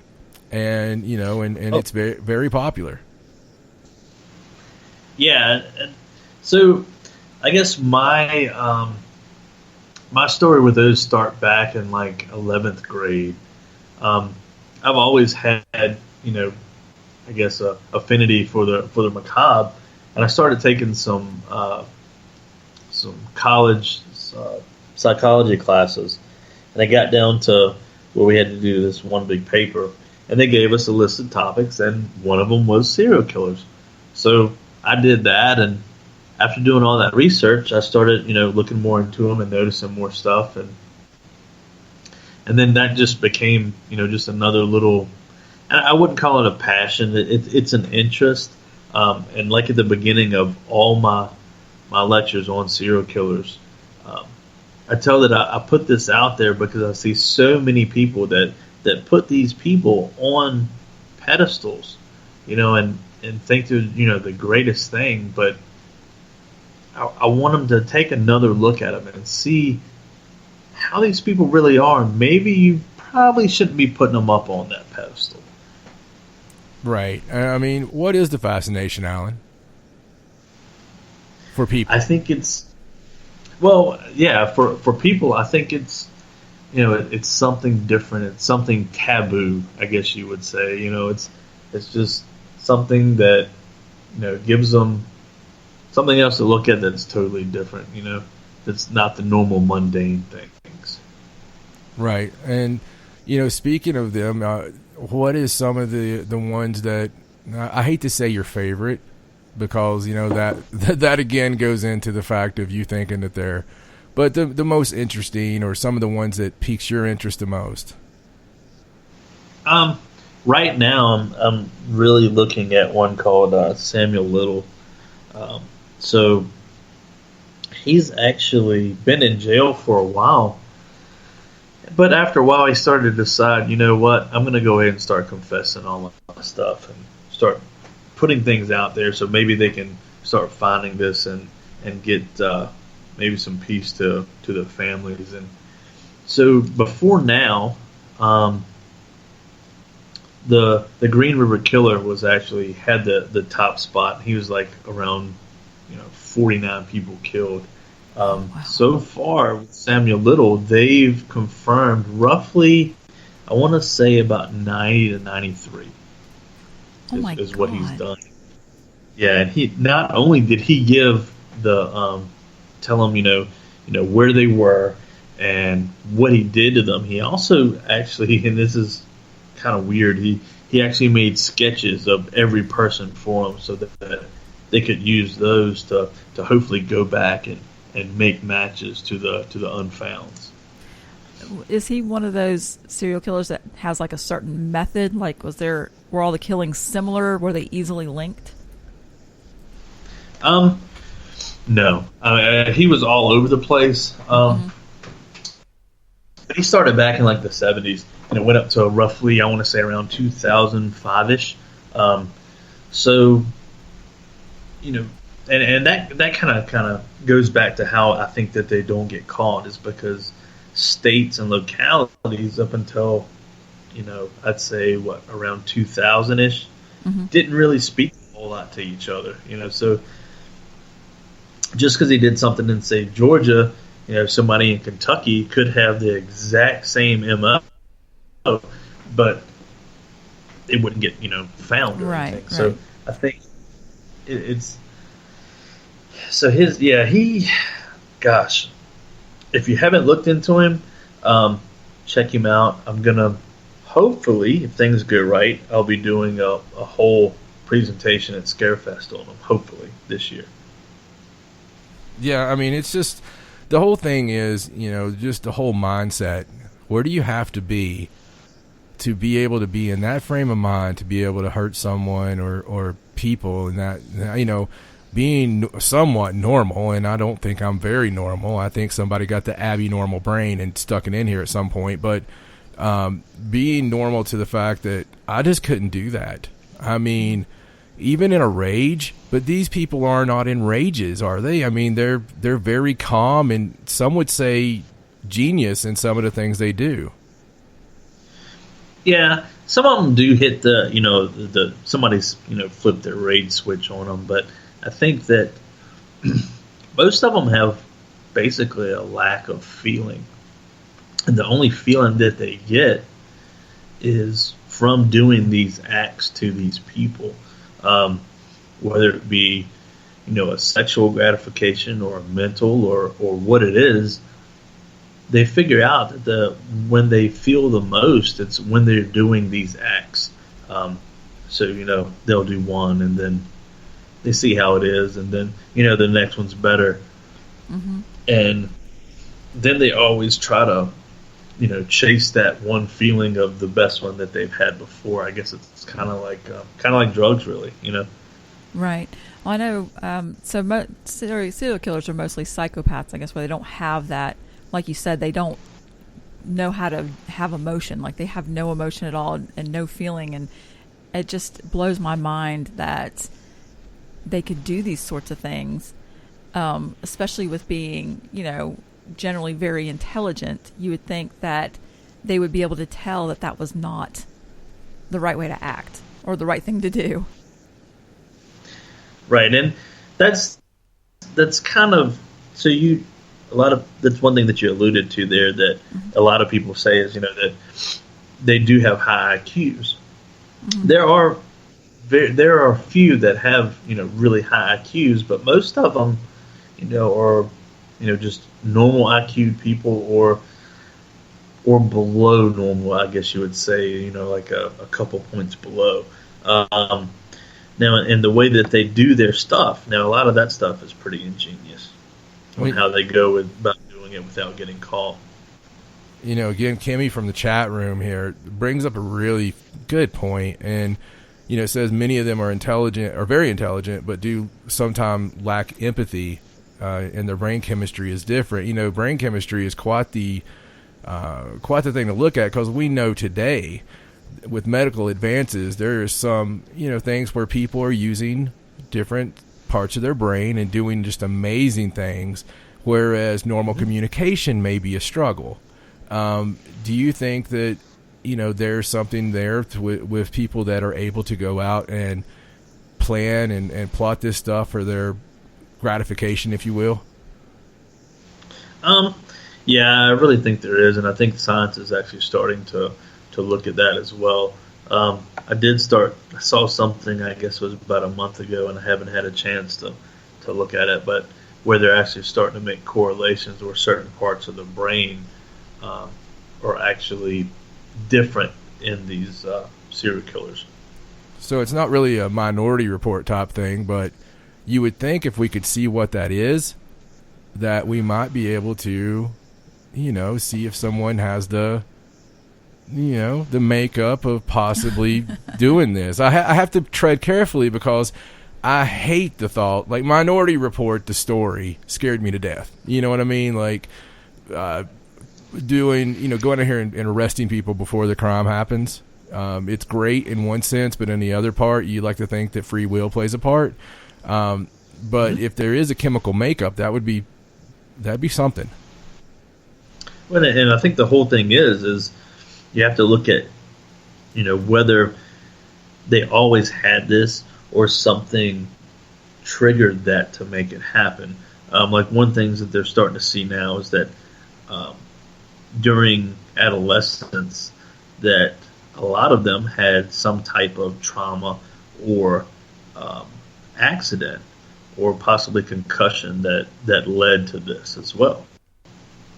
Well, don't tell me that. So tell me, Alan, you were talking about the one guy that, was in jail for so long and eventually was confessing and trying to help them find all of his victims. So it sounded like he had some sort of, revelation in prison. But has there been a serial killer that absolutely adamantly denied doing it, like up until the end? Oh yeah, there's a bunch that have. As far as one that really sticks out in my mind, I don't have one. Right now, So, I'm sorry. Go ahead. No, go ahead. Well, no, I was going to talk about the gorilla in the room here. So one thing that I've noticed in just a little, research that I've done, seems like there's a lot of white males. And that's another thing that that is pretty neat about Samuel Little. He's actually African American male, which is really kind of out of the norm. Like you said, most of them are white males, roughly between the ages of 28 and 35. But there are exceptions to all the rules of all that. And there are a list of a lot of women out there that were serial killers. Really? Mm-hmm. Well, that's interesting because you don't really hear about the women as much. Right. Do you remember the movie, I guess it was a few years ago, Monster? Yes. Mm-hmm. So that was one of the most famous ones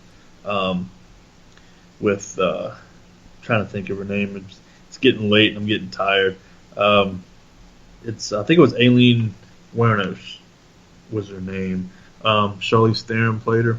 Mm-hmm. So she was one of the more better known. But if you really look back, a lot of them, and it's kind of weird and trying to figure out why it wasn't that way. But here recently, there hasn't been many that have hit the news, or if they have, they just kind of get pushed to the side. I'd like to believe they kill us slowly, Alan. Well, I mean, it could be. I mean, you never know. But it could be that, possibly they hide it better. Maybe they're I was being a pig. Better. I'm sorry. No, I don't know. No, I'm just saying, maybe they're just better at hiding it. Yeah, well, they are smarter. Stacy's told me for years that I'll never see it coming, that she's going to slowly poison me. So, don't you always hear that old adage, poison's a woman's weapon? I don't know if I believe that. Oh, I totally believe it. You got to use your brain, right? So speaking of just the differences in serial killers, I mean, you gave the age range for most of them there, and is there any other similarities that really stick out? So when you really get looking into it, most of them have had some type of trauma as a child. Childhood trauma is one of them. Bedwetting is one of them. There's different little facets of their life that is, not trained, that has changed them to look at, I guess you would say, the human life more differently. Wow, bedwetting?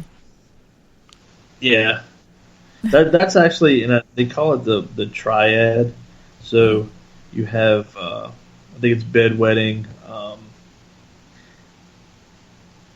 Gosh, I'm drawing a blank now. I apologize. I guess I've gotten tired. I would think that it would mostly be children that were abused that would turn around and be the killers, but I don't guess that's always the case. Like the cycle of abuse. Yeah.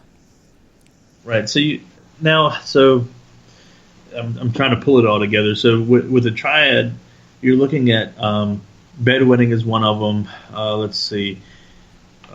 You've got cruelty to animals, such as, most of them have done some type of, animal mutilation. Microwave a cat. I knew a kid. Yeah, that you hear of, lawnmowers where they bury and leave things sticking out of the ground. Fire setting is one huge one where a bunch of them, if you look, so they start off with. Hey, Alan, let me stop you before you tell us about that. We're about 4 seconds. We'll be right back after this.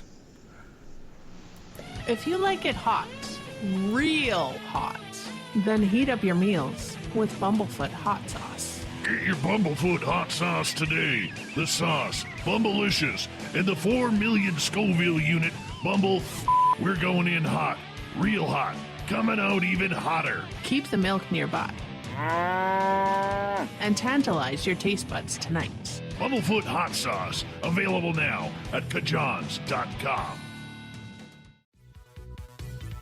Hello, space travelers. It's me again, Carl. Don't forget to join the Space Travelers Club for just $5 a month and follow Spaced Out Radio on Twitter at Spaced Out Radio. Our Instagram, Dave Scott SOR. Our Facebook page is Spaced Out Radio Show. Our archives are free at youtube.com/Spaced Out Radio. Come woo it up with Spaced Out Radio today. Bye!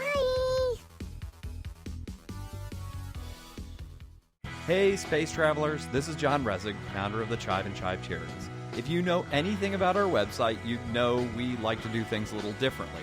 We're not some faceless organization collecting money for a nebulous cause. Our donor dollars go directly toward life-improving items. Then we give those items directly to an underdog who needs it most. To become a donor with Spaced Out Radio's official charity, Chive Charities, just go to chivecharities.org/donate.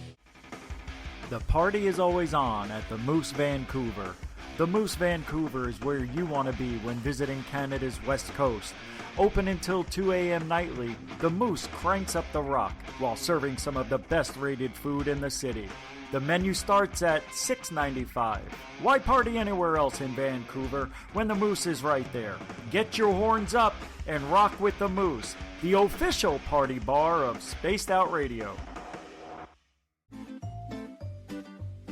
Looking for creative ways to get your company out in the public? How about advertising on Spaced Out Radio? Our sales department is waiting to hear from you, and we can work around any budget.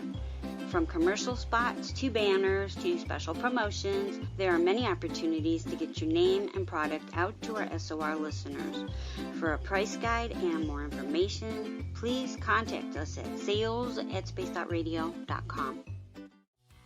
We're taking Sunday nights out of this world on Spaced Out Radio.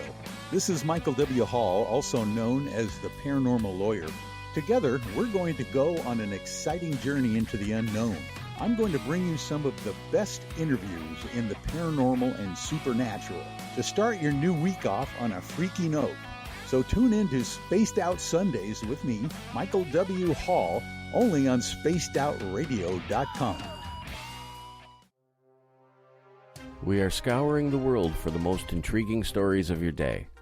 Take the time to read up on the SOR Newswire, where our team, led by Captain Shirk, will deliver to you some of the best paranormal and supernatural news, along with some stories that will blow your mind from the weird to the wacky. It's the news outside the news that piques interest, and that's what we're looking to deliver to you. The SOR Newswire, only at spacedoutradio.com.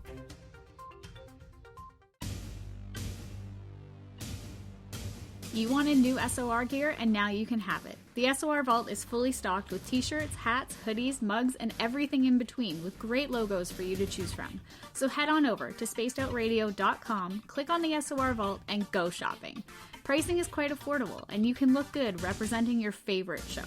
So go to our website and pick up your new SOR wear at the SOR Vault today. For the price of 1 cup of coffee a month, you can become an SOR Space Traveler. The Space Travelers Club is a place where you can interact with other listeners, either live during the show or on our great forum. We want your stories, pictures, comments, and ideas. You'll get live video streams, exclusive content, and be a part of our newsletter. Stay in touch with everything SOR. The Space Travelers Club is just $5 a month at spacedoutradio.com.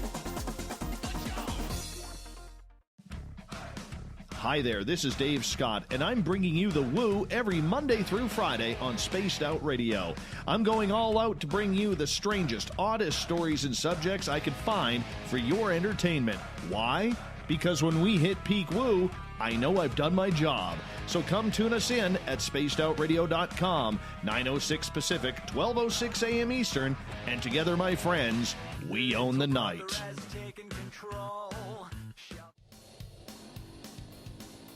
We all know on Spaced Out Radio we love a good beard and mustache, so why not take care of your facial hair with Mighty Moose Beard Oil? Made in Canada, we're taking care of beards and stashes around the world.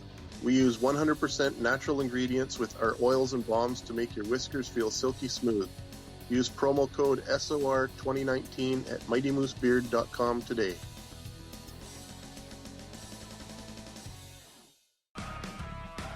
Get your horns up with me on Spaced Out Radio. This is Ron Bumblefoot Thal. Come tune in to SOR where you can hear me rock out with Little Brother is Watching, the official theme song of Spaced Out Radio.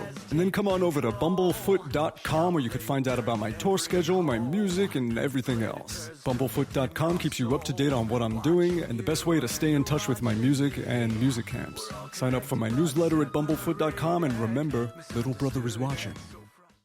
Hi, this is Amber Beckrud, and I want to invite you to subscribe to our YouTube channel where we store all of the SOR show archives for free.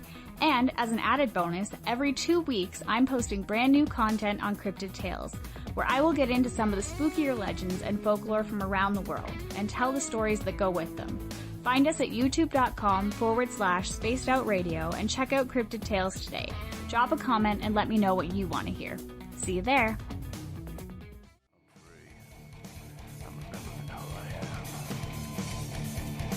My hands can feel good. I'm free. I'm remembering who I am. My hands can feel good. I'm free. I'm remembering who I am. My hands can feel good. I'm free. Welcome back to the third and final hour of Spaced Out Radio Saturday. We're your guides, John and Stacey Edwards. We welcome back everyone listening in on our terrestrial affiliates, WQEE 99.1 FM in Noonan, Georgia, and UPRN 107.7 FM in New Orleans. On the digital side, we are on Revolution Radio, and don't forget you can check out our archives at youtube.com/spacedoutradio. Do me a solid and smash that subscribe button. The website is spacedoutradio.com, where we may need a bigger boat for all the features for you, including rocking out to some Bumblefoot. Shop at the Spaced Out Radio store, read up on the SOR Newswire, and so much more. And once again, we are joined here for the final segment with Mr. Alan Marston. And Alan, did you get a little collection of your thoughts there on some of those triad activities? Yeah, I did. It's been a long day and night. So, but yeah, what I was alluding to before, the triad. They used to think, as far as what could possibly, cause things to happen and turn people into possible serial killers. They actually found that cruelty to animals, fire setting, and then the bedwetting was 3 of them. I think they're starting to possibly get away from that. But so the way it goes when they're younger, and when I say bedwetting, I don't mean just your normal 4, 5, 6-year-old. This is bedwetting up until their teenage years, and then they start having an affinity for causing pain and anguish to animals, whether they're taking them out and actually physically killing them, or if they're just somebody that likes to beat a dog or something like that. They start to get feelings, and realizing that these feelings are a way for them to feel more. Because I think the one thing that I saw that described it was like they're kind of just walking around all numb, and then they do this one thing, and then they start to find out, hey, I can actually feel something, So just like we talked about before, it just starts to gain, and then they'll get into setting fires, and then when that doesn't do anymore, they find something else to take the place of that. At least their bed won't catch fire. Yeah, exactly, because it's good wet. Right? Sorry, that's horrible. So, is there one that is, I don't want to say gross, but that's a terrible word. So, what's one that kind of bugs you, man? Give me one that will bug me, because you know how I feel about this stuff. Yeah, one of them that's pretty different. It's a guy by the name of Joseph Ray Metheny. He lived in Maryland, and so he actually got the name of as the cannibal. So he got to killing his victims, and some that he would bury, and then he got he started stacking up a few, and he figured, and he's like, how can I get rid of these women? So he decided to open up a roadside barbecue stand. So he actually would take the victims and mix it in with pork, because he said that pork tastes the closest to human. So that went on for, I think they said, at least 4 or 5 months. He was actually selling barbecue on the side of the road, and it was actually human barbecue. So that's how he would get rid of it. I can't imagine being someone that heard that news story and knowing that you had eaten there at that roadside. I would never eat at a roadside barbecue place, but if you had stopped to eat at a roadside barbecue place. That's like the only barbecue I eat. And then you find out months later that, that would be traumatic for just everybody. Most of your really good hidden barbecue places are like they're set up in the back of a trailer. So, and they just drive around. So it could totally have happened to me. Of course, I would have thought it would have been barbecue chicken, but if it was going to taste like something, just guessing. Clearly, it's pork. Yeah, I'm not an expert on the subject. That's disgusting. So, where did you say this guy was? He was in Maryland. Oh, well. In Baltimore, actually. Baltimore. Well, that kind of sums it up. I mean, but that's just crazy, man. So, all right, twisted from that, because that's twisted, thanks. But what's one, in doing this research, it has to get to you. When you're reading books late at night, when you're watching documentaries, and you're preparing to talk about, you go into a lecture, you're going to talk about 10, 15 people probably, and what they've done and all this stuff. Is there one that's really affected you? Is there one that's really got to you that, you're like, man, why am I doing this? Yeah. So there was this one, his name's Albert Fish. And when I did my lecture at Scarefest, I told everybody then that's the last time that I will give him any kind of notoriety. He really messed me up. He got into my dreams. And I really don't usually have that problem, but this guy really, really messed me up for a little while. Wow. So I appreciate you talking about it. It's obviously something traumatic. What can you tell me anything about Albert Fish, or? I kind of said I wouldn't, but since this is spaced out radio, we can, and this might let some people realize if they want to look more into him, or Right. just to kind of see.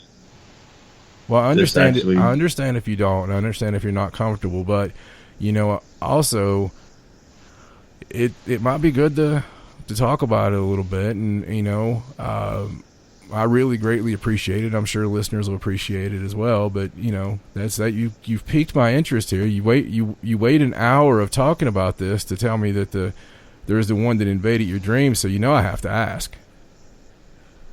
Yeah, and kind of like in the job that I do, most of your adult stuff, unless it's like just freakish, doesn't really bother you. Or I've gotten, after doing it over, for 15 years, that I don't, nothing really bothers me much, except for children. And that's where this guy would really, that was his prey that he liked, was children and teens. So his MO was strangulation, or sometimes he would stab them with a knife. He was a sexual pervert. I mean, he was cannibal. He was a masochist. Coprophilia, sexual arousal from feces, and urophilia, sexual arousal from urine. I mean, he was just a really nasty individual. So, like you said, late at night, I'm working on stuff. And I guess I had been working on this presentation for about 3 weeks. About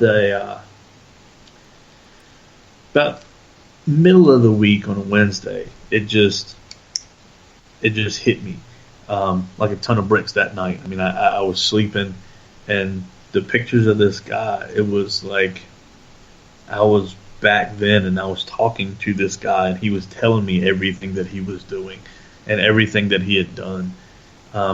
This continued, for quite a while, enough to where I'm like, I'm done. I quit messing with his topic, and something told me, it's like, you've done this much work into it, you need to finish it and get it out there and let everybody know, just like I said before, not everybody should be idolized. Not every serial killer is, your Ted Bundy's, the good-looking, guy.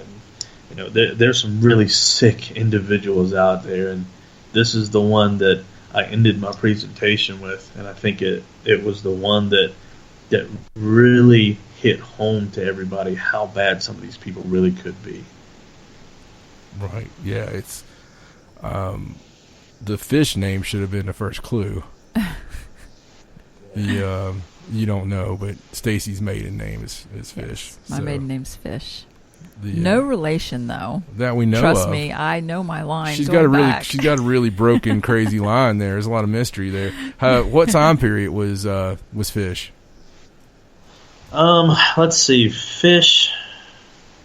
I'm trying to think here. I want to say he was roughly around 1925-ish. Wow, that's terrible. So, do you think, as you're doing the research for these, serial killers, that you do you think there's a paranormal element for any of them? Like, do you think maybe there's one that perhaps could have had some sort of influence, like paranormal influence, demonic influence, instead of just being a psychological problem? As far as one right offhand that I can think of, I can't think of anybody that really, stands out. But I think there's possibly a fine line between paranormal and, if it's psychological, when you're looking at the evaluations of these people, because you look at the different things that some say, is demonic, oppression versus, schizophrenia. I mean, you're hearing all these things, and both of them, I think there's a lot of times that things get misdiagnosed, and there is a possibility that one could possibly go hand in hand with the other. Right. Yeah. I mean, we hear the devil made me do it quite often. How many of them, or any of the famous ones, that are hearing voices? Is that something that happens a lot, or? There's a few of them that heard voices. But I think really when you get down to it, a lot of times it's used as a scapegoat, to possibly, get off on the insanity plea. Right. Yeah. Right. I get that. It is scary, though, to think that, if demonic attachment or possession is indeed real, that something could happen and you have no control over it. And it leads to such things. But, I think if you had the signs leading up to it, that obviously we would have had these warning signs already. And like I said, I grew up with some crazy kids, man. I grew up with a sick kid that literally, was mean to animals, and that's not, that's something else I've always been horribly against. So, it's one of those things that I truly believe you're a sick person if you can be mean to an animal at all. Mm-hmm. Right.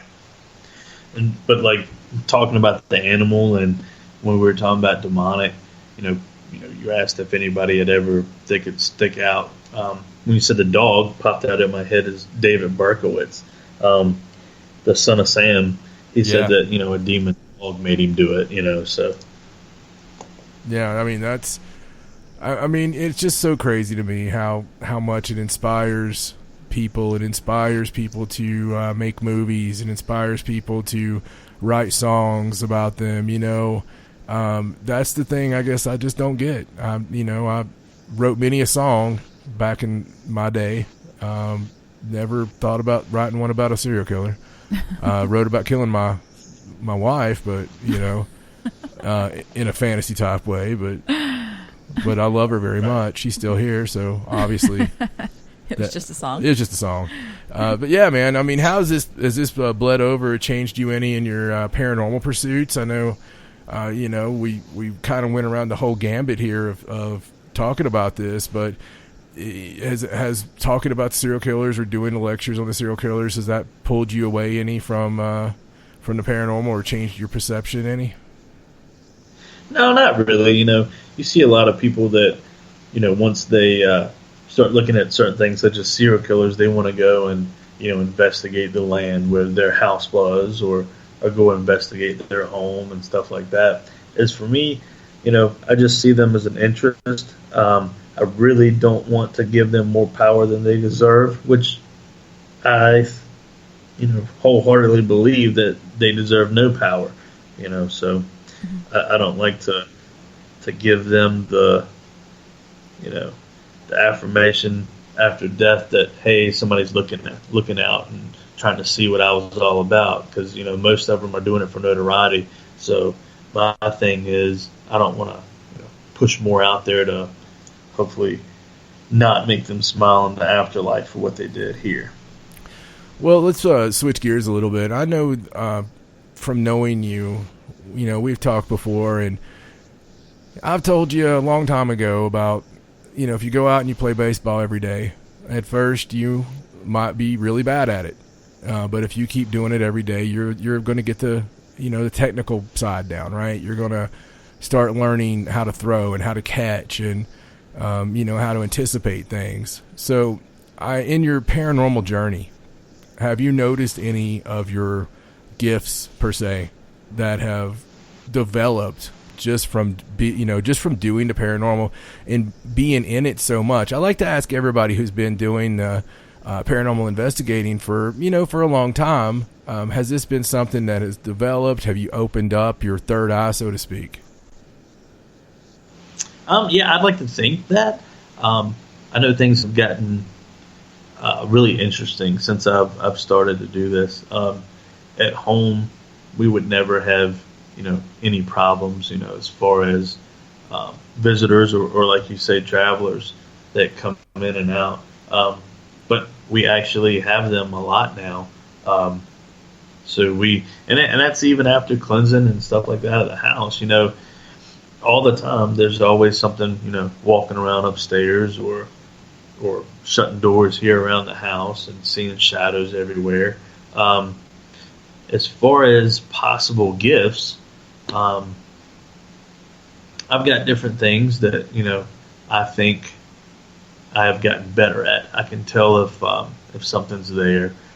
Something I've always had is telling or able to find or feel if something is good or not, whether it's people or energies or entities.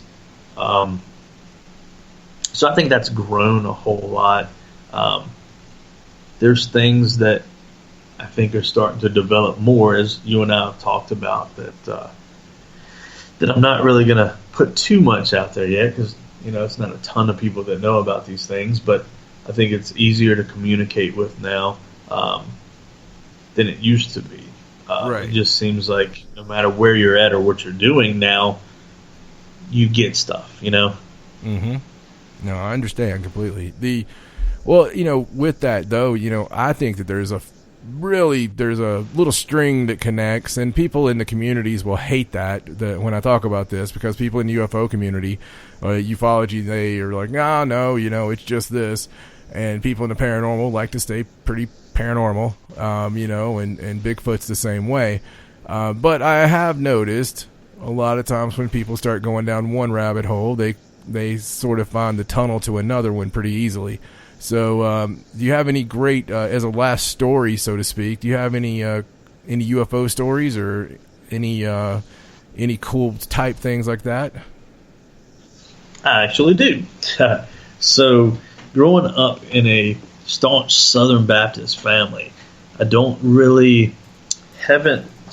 growing up, there weren't a whole lot of stories about the paranormal and stuff, but I can actually remember my parents talking of a fireball that kind of, the way that our house was, you look through the back, there's a huge field. We used to raise tobacco, and then you can see in the distance, you can see the mountains, and then you can see there was 2 grain bins here where they would put wheat in after thrashing it. And I remember Mom and Dad telling me when I was little that this thing just kind of went over the house, but it wasn't fast. It was kind of like a slow moving fireball, and it got over to the grain bins, and over behind it, Dad said it went down. So they get in the car to come up around the side, and they try to get up there to it so they can see it real quick. It goes back up and shoots back off. And he was telling me that everybody at church that next Sunday was talking about it. So it wasn't just them that saw it. So that's one little thing that's happened around here.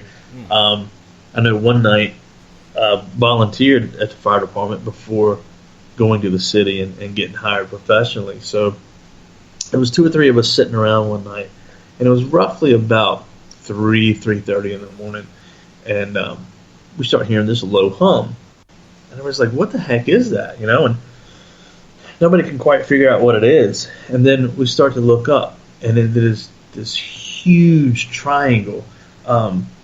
It's already dark, but there's moonlight, so you can tell this thing.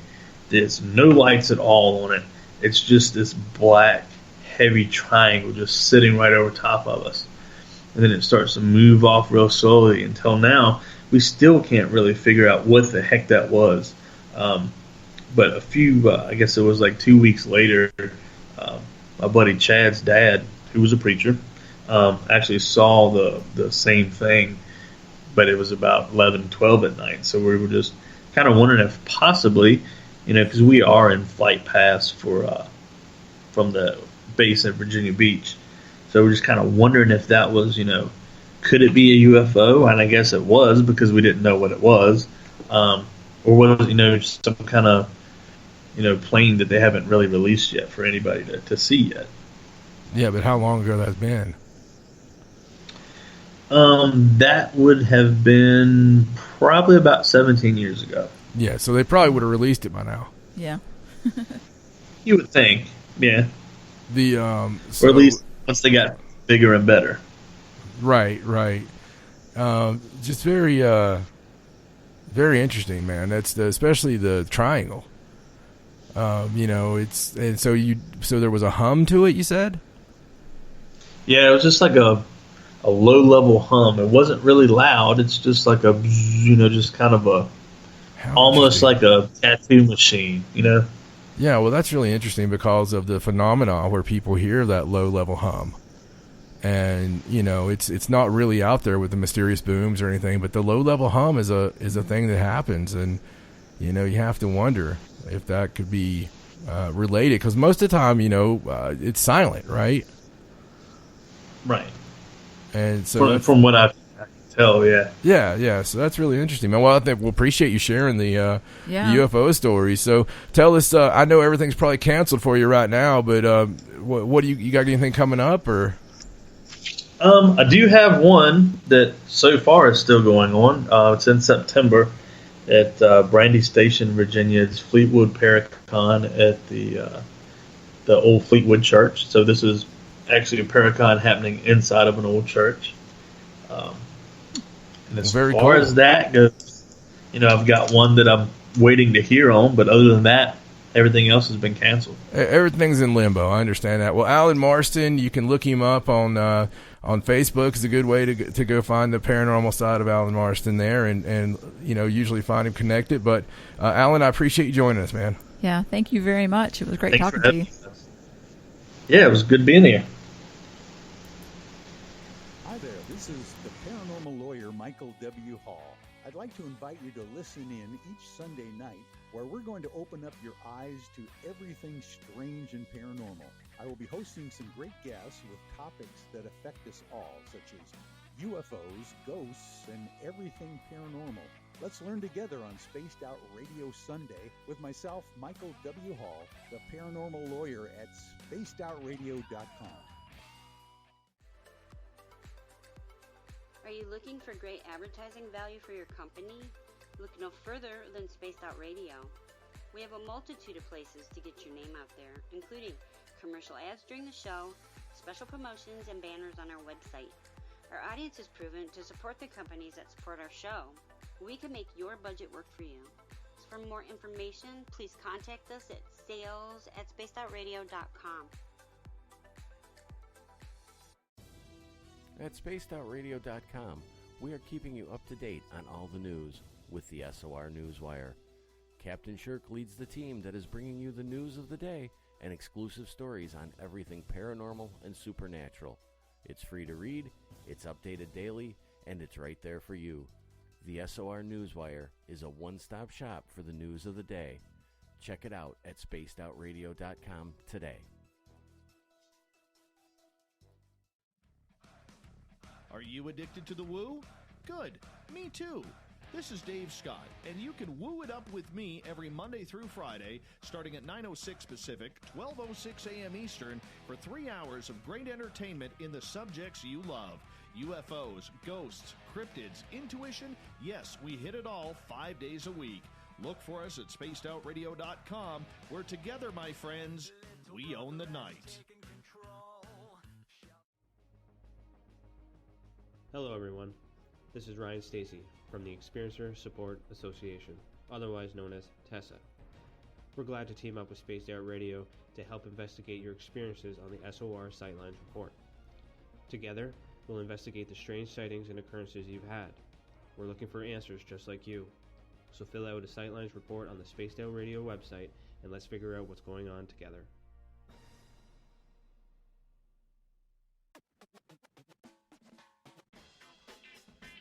The SOR Vault is open for business, and do we have some cool swag for you to pick up? All you have to do is head over to our website and click on the SOR Vault. You have a variety of cool logos to choose from, and put them on anything you want. T-shirts, hoodies, hats, coffee mugs, you name it, we can get it to you.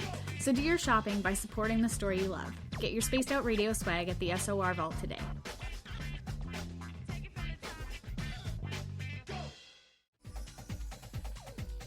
Hey everybody, the SOR Space Travelers is open. For just $5 a month, you can hang out with Dave and our crew privately in our members-only section. With your signing, you'll receive newsletters on what's going on with Spaced Out Radio. You'll have direct contact with the host during the show in our chat, live streaming videos, and a great forum for your posts and more.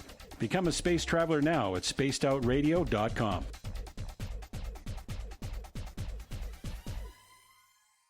Hello, this is your guitar man, Ron Bumblefoot Thal, and I have to tell you, I love the response I get for Little Brother is Watching from Spaced Out Radio fans. It's amazing how music can inspire and make people think deeper about what's going on in the supernatural world. You can head over to my website, bumblefoot.com, to check out my music, my guitar workshops, my touring, even check out some of the hot sauces that I'm working on. And make sure you keep on listening, because with Spaced Out Radio, you know Little Brother is watching.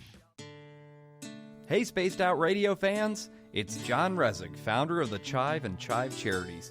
Our goal is to make the life of veterans, first responders, and those with rare medical conditions 10% happier. We do this by donating one grant item, ranging from dance to therapy programs to prosthetic limbs, to those who need it most. To contribute to Spaced Out Radio's official charity, head over to chivecharities.org and become a donor today. Cold drinks, great food, and the best music in Vancouver. The Moose Vancouver is the place to be, open until 2 a.m. nightly. Everything on the menu starts at just $6.95. Who serves food that cheap anymore? At the Moose, you'll never know who you'll run into. Rock stars, actors, athletes. It's the place everyone wants to be. So join us at the Moose Vancouver, the official party bar of Spaced Out Radio. From the heartlands of Canada to beards around the world, we know how to take care of you. Fill your follicles with the Mighty Moose Beard Oil. All our oils and balms are handmade and 100% natural ingredients because we care about your beard. And hey, use the promo code SOR2019 and get your Mighty Moose Beard Oil today. You can check us out on our website, mightymoosebeard.com.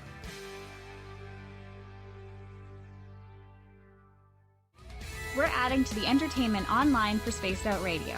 I'm Amber Beckrud, and I want to invite you to subscribe to our YouTube channel and check out Cryptid Tales, where I will take you on a journey into some of the strangest legends and lore from around the world, relaying the stories to you of the strange creatures and experiences that people have had throughout time. You can find Cryptid Tales at youtube.com/Spaced Out Radio. And while you're there, don't forget to check out our free archives and leave a comment. See you there. I'm feeling a little spicy tonight. What to do? Why not get Bumblefuck? 4 million Scoville units of pure hard rock. Bumblefoot hot sauces come in 3 flavors. The burning Bumble. Tone it down a bit with Bumblicious and throw the sauce on everything. Spice it up. Bumble me, baby. Bumblefoot hot sauce. Get it today at kajans.com.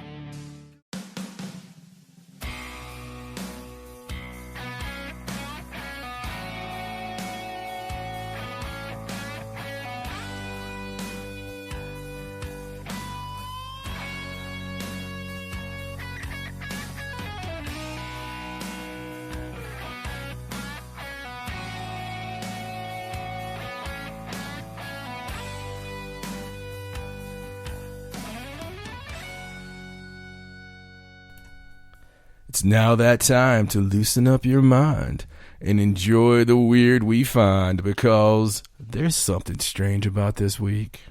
Isn't there always? Yes, so this is the segment where we talk about strange and odd things that happened in history for the next week coming up, not just the week we had. So let's dive right in, shall we? Way to explain that there. So everybody knows what we're doing here. It's the week starting tomorrow. All right, so let's dive right in with something that happened on March 29th, back in 1848. And what happened was Niagara Falls stopped flowing for a whole day due to an ice jam. And what happened was very unique. It had never happened before, but there was an exceptionally cold winter. And so there was a thick ice on Lake Erie, and it started to break up because they had this warm spell in March. And on March 28th and 29th, there was these really strong winds. And the easterly winds drove these huge amounts of ice across Lake Erie and then right into the mouth of the Niagara River, where it began to pile up. Now, once it piled up, there was more cold winds, and the ice formed a dam between Buffalo and Fort Erie, and it cut off the flow of water into the river and over the falls. And it stayed like that for like 30 hours. And of course, people were like, oh, it's a harbinger of doom. It's the end of the world. Obviously was. And the first people that noticed that the water had stopped were like the flour mills, the ones that had the wheels on the side that, use the water to move. And of course, the wheels weren't moving. And so they were the first ones to notice. And people started wandering out into the dry riverbank. And believe it or not, they found all kinds of crazy stuff. They found muskets and bayonets and swords and bodies. Different military equipment, which they thought had been discarded by the American troops after the Battle of Chippewa, back in 1814. And some people drove like logging carts onto the bed or removed big pine timbers that they could use, I guess. And yeah, that's crazy, man. And so it remained dry until the afternoon of the next day, when the winds that were blowing one direction started to blow the other direction, and it started to make the ice, start to disperse. And so the water slowly started flowing back over and eventually was back to normal. And it was just this big unforgettable event. And of course, after that, they installed what they call an ice boom in Lake Erie in 1964 to make sure that the ice never blocks it up again. Right. And it's never happened since. When we lived in Maine, we've seen things like that happen quite a bit, though, with the jams of the ice and whatnot. Mm-hmm. So that's crazy. It's never happened since, right? Not because of that. Now, the water was stopped another time in like 1969 on purpose. They put a cofferdam in because they wanted to do some kind of work there. And that's when they found bodies. Like if you read about it, they'll talk about how they put the cofferdam in and they stopped the water, and they went down there and they found the body of this man that had dived in just recently before that, like a few days before that, and they were able to get his body out. And they also found the body, a really badly decomposed body of some woman, and I read it was horrible. They said her head was jammed in between the rocks. Wow. Because I guess she had jumped or something or fell. Well, that's gotta I suck. don't know. Yeah. And so they were able to at least get her body out of the water. I don't think they ever identified her. The reason there was no bodies when did that happen originally? 1848. 1848. Mm-hmm. The reason that happened and they didn't have the bodies, I blame motion picture cameras. Do you? I think people got stupid whenever they were getting filmed. I see. That's when we had the people in the barrels and all doing this, the extreme things. Because you had no point to do that when nobody was watching. It's true. That's true. As soon as they got like the talkies and stuff, it was all over, and people could become famous. Yeah, that was the old social media. I'll never understand why people want to go over Niagara Falls in a barrel just to do something that's. I mean, that's terrible. Yeah, it's thrill seekers. It was extreme before there was extreme sports, wasn't it? Yeah, absolutely. All right. So also on March 29th, in 1974, the Mariner 10, which was a U.S. space probe, it became the first spacecraft to reach the planet Mercury. And it had been launched earlier, in November of 1973. And it reached Mercury finally, took a lot of really great pictures so that we could see the surface, for the first time. Right. So I thought that was pretty interesting. I do believe that was the last Mariner in that series of, space probes or whatever. So also on March 29th, and I didn't put any notes down about this one because I believe that you're going to be able to tell us anything we need to know. I can already tell you. Let me listen. I haven't waiting for this. No, I haven't seen your notes, Right. but I know what March 29th is. And Uncle Dave, 1987, he'll be proud of me. In March 29th, 1987, at the Pontiac Silverdome in Detroit, Michigan, you had WrestleMania 3, and there was 93,173 fans allegedly in attendance. Right. Some say it was more like 85,000, but hey, it's wrestling numbers. And it was main evented by Hulk Hogan versus Andre the Giant. They built it up as the undefeated Andre the Giant, which was a total lie. They also built it up as the first time they'd ever faced, another lie, because they had faced like 8 years before. Is that the one where they had to drive people to the ring in the little carts? Yep. Because it was so far Yeah. that they would be tired. It would take forever. It's one of the greatest events in history, just because of you get to see it go dark as it's happening, and it's just got arguably the best match of all time, which was Ricky the Dragon Steamboat versus Macho Man Randy Savage. I don't know how you would even see something like that from way up in those seats. Like, you'd have to have binoculars. But you were there.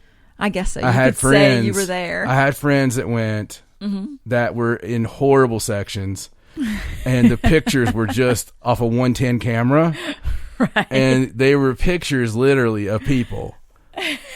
And they were like, well, there's the ring right there. You're like, that little dot? Yeah. I'd be like, well, I watched it on closed circuit, Jimmy.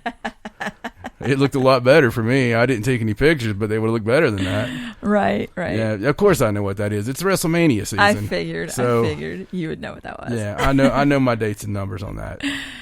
All right, so let's move on to March 30th. Okay. So March 30th, 1939. This little comic book hit the newsstands. It was called Detective Comics number 27. Mm-hmm. And this was the comic that introduced Batman. Yes, it's like all your favorite things. Yes. So technically this was the May issue, but they always come out earlier before the date. So March 30th was the day that it actually was released, hit the newsstands where people could read about it. And of course, Batman's been a staple ever since. He's done okay for himself. He's done all right. Yeah. Some people have heard about him. So not everybody. Isn't there some other people that originated in Detective 27? I'm not sure. I can't remember if that's Gordon's first or not, or his strange relationship with Robin. That's okay, chum. Just why don't you sleep in the bed with me tonight? I don't know, Batman. Oh, it's perfectly fine. I'll let you see my utility belt. Sorry. That's terrible. That's awful. I'm a huge Batman fan. Mm-hmm. You really are. I know. I'd like to own one of those Detective Comics number 27. I bet they're expensive. Slightly. Smart. Didn't they say you were smart a while ago? Yeah, I thought they did. Yeah. Yeah. All right. So, also on March 30th in 1999, something a little more recent, but I love this one. And this is something that happened at Busch Gardens in Williamsburg, Virginia. And I love that park. I frequented there when I was a child. We went every year, several times. But they were debuting a new roller coaster. It was called the Apollo's Chariot. And for the promotional ride, they invited Fabio to come and do the promotional ride. I guess because it was called Apollo's Chariot, and he's supposed to be like this Greek god-looking guy or whatever. Why wouldn't you get like Apollo Creed? I don't know. I That'd didn't plan it. Sense. You should have planned the event. So he shows up, and there's all these girls there with him that get on the roller coaster with him, and they're all dressed in like white robes and laurel wreaths, the whole Greek thing. They're playing the part. He has some kind of blue button-up shirt on. Looks like he works in a like a parts store or something. But he gets on the ride, and he's on there, and all those girls are on there, and the roller coaster's like 2 minutes and 30 seconds. Not a very long ride. So what happens is on the very first drop of this promotional ride, Fabio gets hit in the face with a goose. A goose hits him in the face. And so now you don't see this. This is 1999. There's not a video of it. You just see him leaving, all smiles. And then you see the ride come back, and his whole face is blood, just complete blood mask. There's like blood on the girls around them. They look horrified. And the funniest part about the video is there's all these kids waiting to ride the roller coaster, and they're all standing there, and here they come, and he's just all blood and mess, and the looks on their faces is just the funniest thing I've ever seen. Like, they're just like, I don't know if I want to ride this roller coaster or not. So it definitely did not go the way Busch Gardens wanted it to go. Oh my God. I wish they had, I wish they had an artist there. We could have done like some kind of crime novel with Fabio. It's like, hold on, Fabio, let me get this here. Oh my gosh. And the poor goose. We shouldn't laugh. The poor goose died. But I cannot imagine. What a life, though. What a life the other gooses had. to tell. He died on a You ride. wouldn't believe what Henry did, honk. I just love it. Can you imagine the person that's operating the ride and it's coming back and they're like, please stay seated. It's oh my God, what happened to you? So is it one of those that just drops at a high rate of speed? Is that? I mean, I don't know because it didn't show the ride actually you going. said roller coaster, but It's then a you're roller talking coaster. about the first drop. So it went up and it's like. Yeah, and then I guess as it was going down, maybe because there's water and ponds and stuff around that park, I guess there must have just been a goose. Maybe it took off. Maybe it thought it was going to go for a nice flight that day. I despise geese. And it took like, off. I'm so terrified of like ducks and geese, and that would end my life. If I saw a big goose coming at me, just I mean, it would be all over. Unfortunately, after that, instead of promoting the roller coaster, he did some news stories where he was like saying you shouldn't ride this because that could happen again. I don't know how likely it is that happens again. I'd like to see the estimates on that. Yeah, the odds, the over/under on getting hit with a goose. Right in the face. 1 in 100 egocentric narcissists will be hit by a flying goose. All right. So anyway, it's funny. You can find videos of it. It's great. All right. So let's move on to April 1st. Of course, April 1st. There's all kinds of stuff for April 1st. Well, let's talk about this first. Do you know what I'm going to do on April 1st this year? What's that? I'm going to call work and tell them I've got the virus. No, please don't do that. That's not even funny. I'm going to start it first thing that morning. It's not even funny. And I'm just going to be like, hey, I hate to tell you this, but you know that certified case I told you that was down here in my area? That's terrible. It's me. You shouldn't even joke about that. So, also on April 1st, though, other than it being April Fool's Day. Yeah, but I'm considered essential. My job is considered essential, so I have to work through all this. Right. Plus, my hashtag Bruce Wayne job, my real job when I'm not Batman out here, is, I'm a district manager, so I have to go in a lot of stores, and I have all these more chances to catch this off some nasty person who didn't wash their hands, or somebody who didn't believe it until it was someone already, who doesn't know they have it. Yeah, somebody who doesn't know they have it. Yes, you're a nice person. But I just thought it'd be a good April Fool's joke. So it's either that or we're calling the parents and telling them you're pregnant again. Oh, that would be funny. We used to do that to the kids every year. Every year on April Fool's Day, we used to tell them that we were going to have another baby, and it was never true until one time it was true. And they didn't believe it. Exactly. Yeah, go ahead. All right, so on April 1st in 1748, this was the day that the ruins of Pompeii were found. Wow. Yeah, so, everybody knows what happened with Pompeii. Mount Vesuvius erupted in the summer of 79 AD, like just 79. That's the only year. And they didn't find it until it was discovered in 1748. That's a long time to be laying there. But they did find it on April 1st. Could you imagine that phone call? It's April 1st, and the guy's calling and he's like, you're never going to believe what I found. I found an entire civilization frozen in time. And like, no, it's April 1st. Yeah, man. You're I kidding. mean, the Pompeii stuff is really, it's insane. It is. It's I've had some friends visit there, and I recently read that they think they found something even below that, like an even more ancient city. city. Like an older civilization under Pompeii. Oh, that's crazy. Yeah, that's crazy. Well, I wanted to look up because it is going to be April Fool's Day, so I was curious about why it's called April Fool's Day, like what the origin of April Fool's Day is. I had no idea. And so I tried to look it up, but there's actually a lot of weird stories that can be attributed to the origin of April Fool's Day. And one of them, it's like one of the more accepted theories, is that it began in 1582 after Pope Gregory XIII ordered that the Gregorian calendar was going to replace the Julian calendar. So that meant that New Year's Day got moved from April 1st to January 1st. Where it used to always be in April. So then when people in France continued to celebrate the New Year in April, like just because they wanted to or because they didn't know that the calendar had changed, then they were teased and called April Fools. So that's like one origin story. The only problem with that origin story is it doesn't really explain how it would spread. Right. Like that doesn't seem like something that people would celebrate a lot. Yeah. So one of my favorite origin stories, though, is something from British folklore.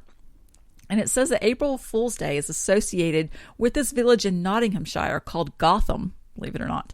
And this event from the 13th century. So according to the legend, King John decided that he wanted to acquire some land in this little village of Gotham for a hunting lodge. And of course, the townsfolk were not happy about that. They didn't want him to come and buy up all their land, and because they would just have to leave. And so they wanted to dissuade the king from doing that. And they didn't think that just making, a plea or a complaint would really do anything. So they came up with this crazy idea. So when the king's men came to check out the area and to see if it was going to be appropriate to build this hunting lodge, all of the townspeople started doing all kinds of crazy things to make the king's men think that they were all mad. And so some of the things that they said that they would do is like they would appear to be really captivated by a song of a cuckoo and decided to trap it in a bush. So they built a fence around the bush but didn't put a roof on it so that the bird could fly away. And that story is actually kept alive because there's a pub there called Cuckoo Bush Inn. Wow. And that's like the story that they tell. And then there's other antics where apparently a man saw the moon's reflection disappear from the village pond while his horse was drinking from it. And I suppose they just waited for the king's men to be close before they did this stuff. And he declared that his horse had swallowed the moon, picked up his sword, chopped the horse in two to release the moon. Oh, God. And then, the cloud that was blocking the moon went away and it miraculously reappeared. So, also, there was some villagers that claimed that there was an eel that ate all the fish in the village fish pond. So they took great pains to capture the eel, and when they eventually did, they threw it back in the water to drown it, declaring that they were going to drown it for its crimes. The village blacksmith had wasp nest in his thatched roof, so he set it on fire to get rid of it, burning his entire smithy to the ground. And also, a farmer rode into the village on a horse and explained that he was holding 2 bushels of wheat because they were too heavy for his horse to carry. Oh, my God. So, needless to say, after the king's men witnessed all of these antics and these weird things, they decided that the king should possibly choose somewhere else to build his lodge because Gotham was obviously full of madmen. So, ever since then, according to the legend, April Fool's Day, commemorates their trickery and how they kept the king from taking their land. So I need to ask you a question. Right. Now, this might seem obvious to some. Mm-hmm. So they were afraid that the king was going to build his lodge there and buy up all their land. Right. They would have not even buy up, just take. Okay, they'd have to leave. I get it. Right. But I don't know. It just doesn't. So they did all this maddening stuff. Right. To just keep the king away. Mm-hmm. And it worked. Apparently it worked because they thought, the king doesn't want to hunt around a village full of, where mad people were. Oh, that's fantastic. No, it's just fantastic. I've never heard that. The guy with the horse. Yeah, I love the guy with the horse. I would have built my lodge there so quick. I would have called you. Like, I would send a squire or something. I'd be like, go tell the queen that we're moving today. The only other... This place is fantastic. I just saw a guy cut his horse in half. to release the moon. There's someone trying to drown an eel. It's amazing. So the only other disputed theory I could find was that the origins stem from Geoffrey Chaucer's book, The Canterbury Tales. Mm-hmm. And apparently there's a line in there that says something about 32nd of March, which of course there's not a 32nd of March. There's only 31. Right, so right. No, I got would be that. the first. Yeah. Just thought I'd explain that just in case. So a lot of different, type of theories as to what April Fool's Day came from. So that's pretty cool. I don't know. I don't think a lot of people are going to be celebrating this year.